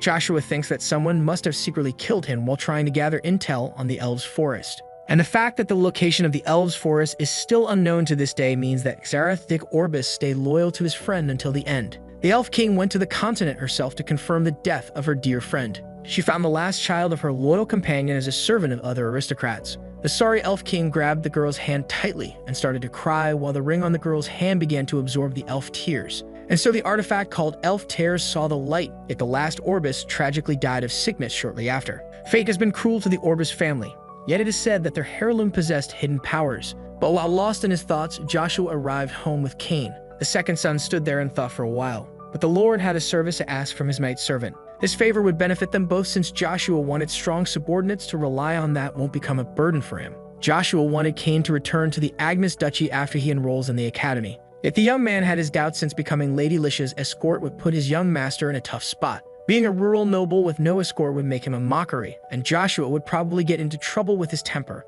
So Cain insisted on staying by his young master's side. And Varen Shenvillas was also enrolled in the academy to top it off. But Joshua promised to keep a low profile away from trouble. Yet the second son's request was different from what Cain had in mind. He wanted his knight servant to go back to the Agnes Duchy and learn swordsmanship from his father, the Duke, and affirmed that this wasn't a command but a request. Cain was surprised to see the second son bowing while asking for such a favor and thought that it's in fact the Duke's will. So the knight asked his young master to raise his head as he shouldn't be bowing it to those who serve him. Cain accepted on the condition that Joshua would accord him a favor in return. Curious, Joshua asked what this favor might be. The knight wanted to be allowed to serve the second son and the second son only, so Joshua swore by his name as he accepted the terms. With that, Sir Cain asked Sir Sanders to keep him under his wing in the future. A gigantic ivory tower stands tall between the four superpower empires of the continent of Agrant. This was the Magic Tower, the sacred pride of the mages. Inside, a wise old man called for Void, Lightning, and Flame. This man was the Magic Tower Lord and also the first ever 7-class mage and also head of the 7 mages, Ian Dun Perry, asking why are the seats of these respective elements empty. Marcus, the Earth Mage and also part of the 7 mages, stated that Lightning left the tower 2 days ago, while the 2 others were cowards who would run away at any moment. With that, the annoyed head of the 7 mages decided to start their 27th meeting, which would be mainly about the Genesis Stones. Stita, the Storm Mage, was happy with the old man's intensity and directly addressing the main topic. But Marcus asked him to mind his manners, which annoyed the Storm Mage.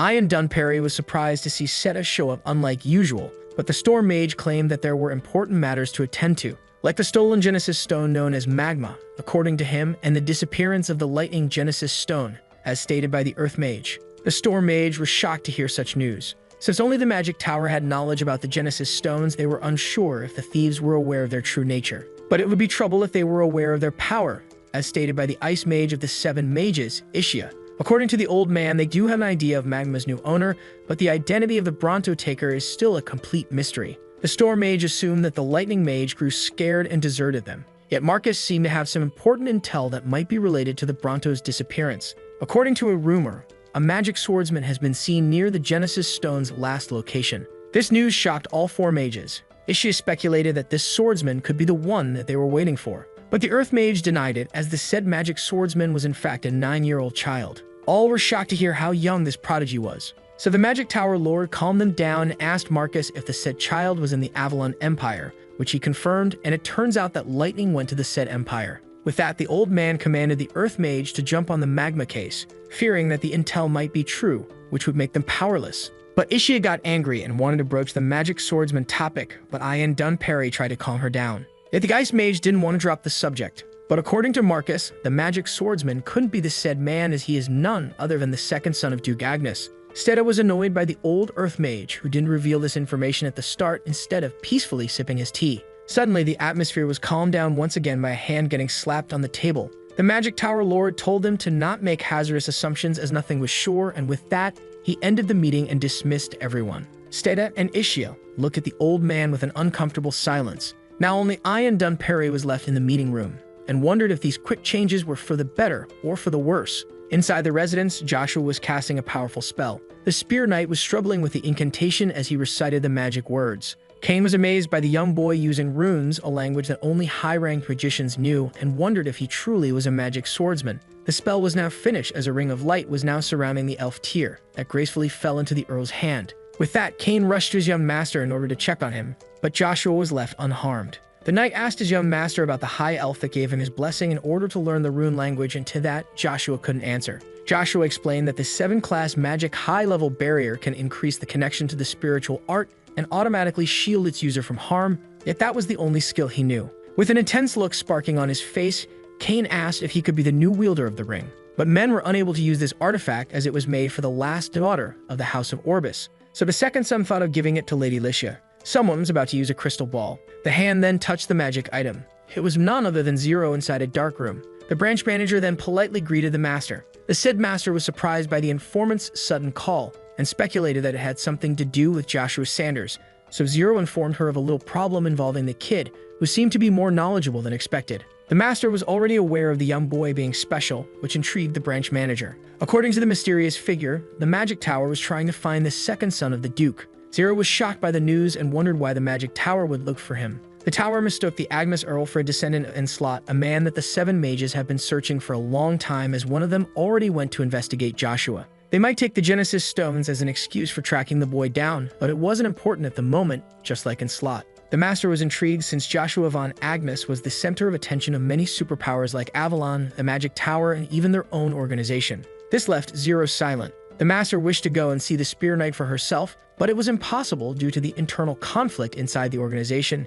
Yet all might change if the boy retrieved the red coin. Zero was determined to bring the token back to the organization, so the master agreed to leave the formidable task to him. With that, the transmission was finished. The informant was more determined than ever. Meanwhile, elsewhere inside the forest, a mysterious figure was standing in the middle of lightning in front of a man attached to a dead tree. The captured man was none other than Viscount Vigo, but the wizard told him to stop mumbling and observe him carefully. A horde of black ogres were menacingly charging at the 2 men as the magician began to recite his spell. An incredible amount of mana filled the air as lightning began to fly everywhere. And with that, the spell known as Lightning Rain was activated. All the primitive beasts were struck simultaneously by lightning, defeating them all with incredible ease. The fat noble was left speechless by such terrifying power. And with that, the horde of black ogres was wiped out. The wizard then went to the Viscount and asked him to compare his power with the second son, but the Viscount couldn't talk. So the lightning mage unsealed the fat noble's mouth and demanded to know the power difference between him and Joshua. But Viscount Vigo immediately started screaming about him being an ability of the Avalon Empire and how its wrath would be suffered by the wizard.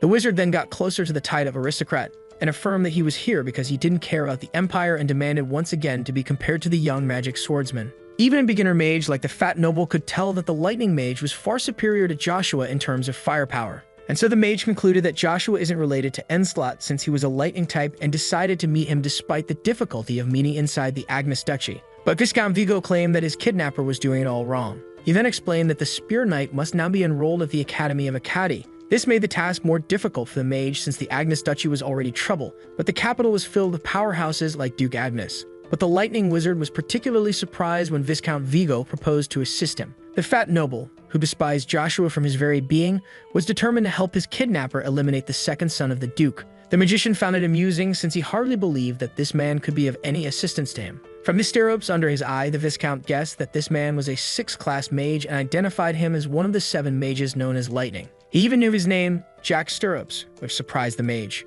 Viscount Vigo decided to use his connections in Avalon to assist Jack if he accepted to join forces with him, since Intel was power in the Empire. Yet the Lightning Mage refused to ally himself with an unknown aristocrat despite being short on time. With a diabolical look on his face, Jack Sterops claimed that it would be troublesome if his identity was revealed to the public. Viscount Vivo realized that he was going to be eliminated as thunder roared above his head. But just as the fat noble tried to convince the man that killing him would have consequences, a giant bolt of lightning descended from the sky and struck him. With that, the lightning mage walked away knowing that no one would care about the Viscount's death. A few years passed as Joshua and over 1,000 noble children enrolled into the academy the same year. Students were divided into 6 grades, and one can only access the next year after passing a test and graduate by passing the graduation test. And if everything went smoothly, Sir Sanders hoped to reach magic spearmanship stage 5 like in his previous life while in his school years. Joshua searched for his room as the other students were getting help from their servants. He thinks that they all brought assisting hands in order to not look like commoners to the rest.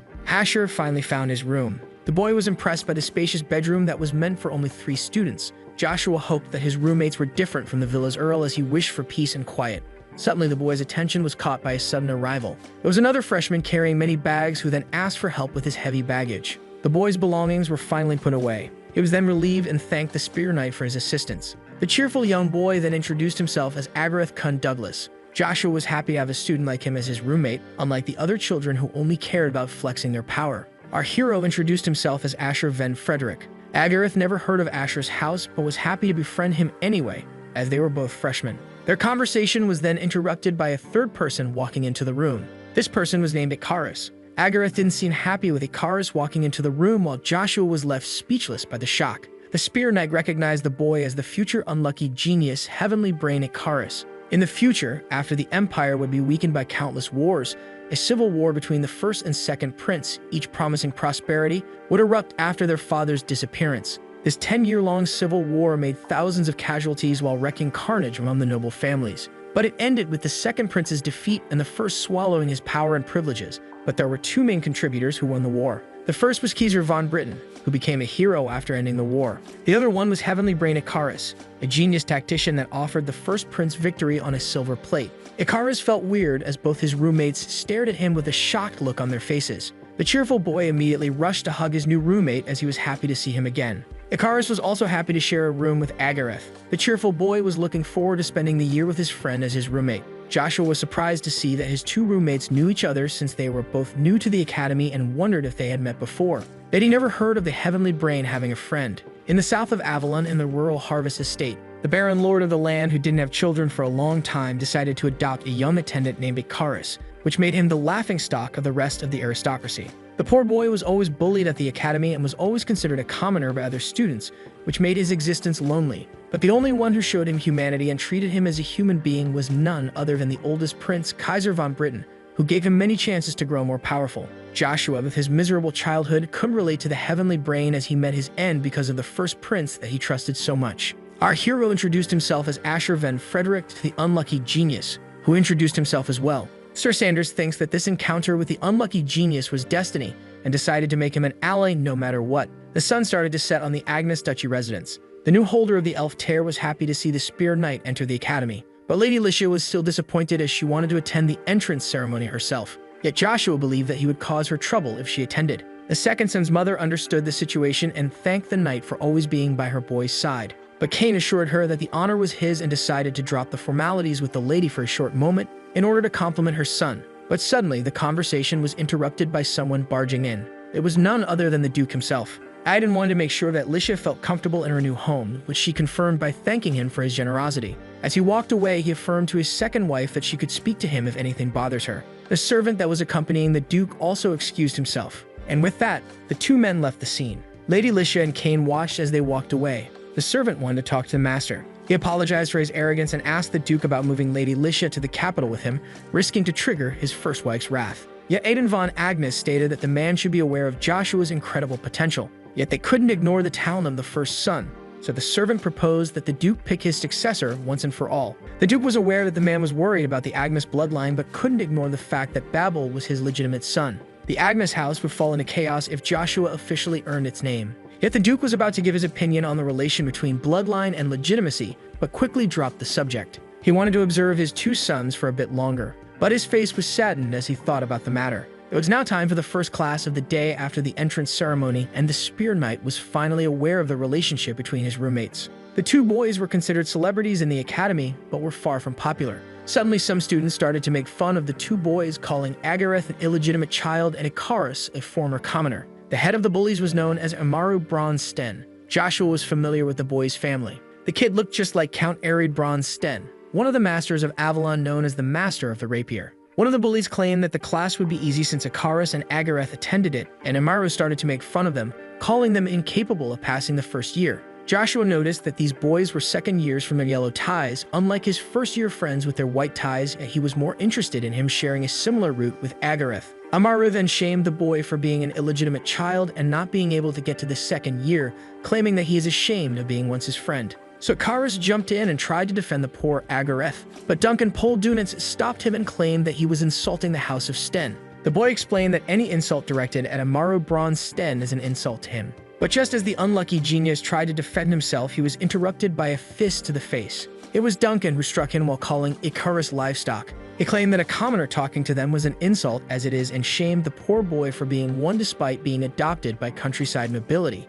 Agareth tried to intervene, but the third bully kicked him in the guts with ease. Amaru then noticed the protagonist walking towards them. The angry Spear Knight was disgusted by the bullies who saw them as animals and decided to crush their superiority complex. Suddenly, the young Bronze Sten looked away and seemed to be terrified of someone. This person was none other than the fourth prince, Kaiser von Britain. All of them quickly greeted the Emperor's son, who only conversed with Joshua. Varen asked Mukad if Asher was really an acquaintance of the fourth prince, but the knight wasn't so sure of it. The boy is becoming more interesting as his house is nowhere to be found and a member of the imperial family cared for him. So the villa's earl commanded Mukad to go to Moon's door and ask about the mysterious boy there since he was determined to destroy him and his house. Yet the knight's servant wanted to refuse this command since Asher only gave them the ring back because Mukad apologized to Count Fonsel and his daughter for the brass behavior. The knight's servant also had to swear by the villa's name that he would stop his earl from acting recklessly in the future, which he accepted. So Mukad stood up in front of his young master, stating that breaking his promise would taint the honor of the Marcus and his mark.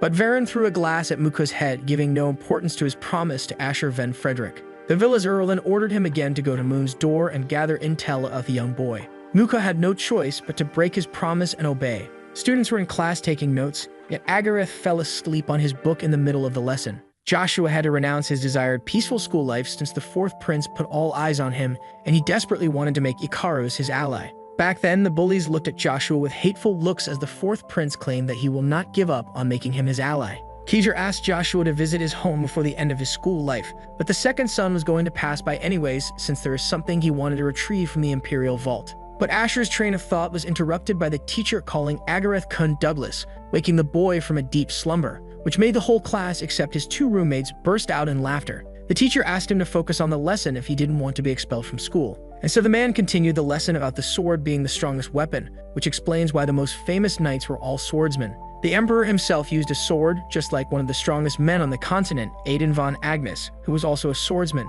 and so were the four other masters of the Avalon Empire. So when the teacher asked about why the sword was considered the best weapon, a student enthusiastically raised his hand. Amaru explained that all other weapons were useless in front of the sword, which explains the obvious result of when two fighters with the same stats face each other. Joshua's expression changed when the boy claimed that the swordsman was always the one that comes out on top. But the teacher explained that many soldiers were spearmen and asked the boy why they didn't train with the sword if it was truly the best weapon. Amaru claimed that he was talking about actual human beings, not some disposable soldiers. Hearing this, the Spear Knight started to mock him. He claimed that it was the sword that was the real useless weapon, especially the weak rapier. After that, the students started to mumble about him being part of a powerful house or just a crazy kid. Asher calling the rapier a useless weapon triggered the young Sten, and when the teacher tried to calm him down, he claimed that this insult about the rapier was an insult to him and his house. Joshua started to mock Amaru, saying that when he shamed the other weapons, it was just an opinion, but it's an insult when talking about the rapier. The angry boy claimed that he was right and that Asher should fight him to prove him wrong, but he refused since it was against the rules. Amaru started to laugh at him and called him a coward for hiding behind the rules, thinking that the youngest prince would help him. So the Spear Knight proposed to fight him in the practical sparring session. This way, no rule would be broken. Amaru accepted and stated that there was a practical sparring session tomorrow. He then turned to the teacher, asking him to allow the spar in order to wash his honor, promising to keep calm if he does so. The man was annoyed to have the young Sten in his class, thinking that it would be a difficult year for him. Realizing that he had no more control over the situation, the teacher allowed the spar, but only if they agreed to use wooden weapons. Amaru was happy to hear this since a wooden sword was the best tool to break someone's bones, determined to crush Asher no matter how close to the prince he was. Naturally, Sir Sanders was looking forward to making that child swallow his words. After getting back to their room, Agareth and Ikaris started to scold the carefree Asher for insulting the rapier in front of the young Sten. They explained that Amaru wasn't the type to take insults lightly, and that he would surely try to harm him. Joshua misjudged Agareth, thinking that he was just a simpleton. Agareth then stated that Amaru, who could now sense his own mana, was part of House Aten, and that he is considered one of the most gifted students. Asher then pointed out that the boy was quite knowledgeable about Amaru Bronze Sten. After all, the two boys used to be friends in the past. Two houses prevented the demonic creatures from invading the Empire at its far north. They were the head of House Douglas, Agareth's father, and the commander of the North, who he was assisting, Amaru's father, the head of House Sten. It was then well known by everyone, even among nobles, that these two houses became good friends after facing death together. Naturally, Agareth and Amaru became close back then and were even able to help each other since they both weren't their father's successor. This is why he knows Amaru better than anyone else and wished that Asher apologized to him since he didn't want him to end up injured. But Joshua smiled since Agareth assumed that he was weaker than the young Sten, refusing to submit to the others. So Ikaris corrected Asher since Agareth was just trying to protect him, which Joshua found ridiculous. According to the Spear Knight, those were just lame excuses that deteriorate potential, and one had to fight with all his heart in order to defy his birth-given destiny. Also, unless he wanted to live in the other's shadow, he had to stand up for his principles and live by them. With that, our hero exited the room, slamming the door behind him. This left his two new friends worried about him. Around the same time at Moon's door, someone wanted intel about Asher Van Frederick from Zero. It was none other than Muka. Since the boy was a total mystery to him and Varen his master, it turns out that the branch manager had some intel on him. The knight then burst out of his seat, stating that he was ready to pay any amount for some information on Asher, so Zero reminded him that Moon's door intel was pricey. But before Muka could talk, the branch manager interrupted him. The informant then claimed that the young Frederick was a special client of Moon's door. Muka was shocked to hear that Asher was a special customer of this prestigious organization, but still insisted on purchasing the intel. But he was even more shocked when Zero fixed the price of 1 million gold for the desired information. It turns out that Zero requested 1 million gold for the sake of Joshua von Agnes, since someone as powerful as the villa's Earl would turn to other informants to get the intel. Varen would then assume that Agnes is a dangerous person and give up his revenge, since he was nothing more than a coward that only bullied the weak. So Zero did all of this so Joshua could search for the red coin in peace and would always back him up until he finally finds it. Sir Sanders was channeling his mana through Lucia. The Academy surprisingly allowed the students to roam free once classes are over, which is why our hero could go to the Agnes residence and focus on recovering his prime. Joshua struggled to stay on his feet since the divine and demonic power inside his body were two opposites that couldn't coexist. So the Agnes Earl did his best to control them by using the power of his Genesis Stone. Suddenly, a massive bolt of lightning struck the inner court of the Agnes residence. It fell right in front of the second son, sending him flying into the wall. This made the boy lose consciousness as time passed. Finally, Sir Sanders started to recover his senses. Joshua was knocked unconscious by his own untamed power, but he was sure to be able to control it in the end. If the legendary spearman could use the Genesis Stone to master his two opposite powers, he could reach Magic Spearmanship Stage 3 and recover a certain technique. But the Agnes Earl then noticed that his trusted spear was missing. He panicked and started to search for it everywhere when suddenly someone called him out for being an idiot. Suddenly, what appeared to be a black matter appeared in front of the Spear Knight.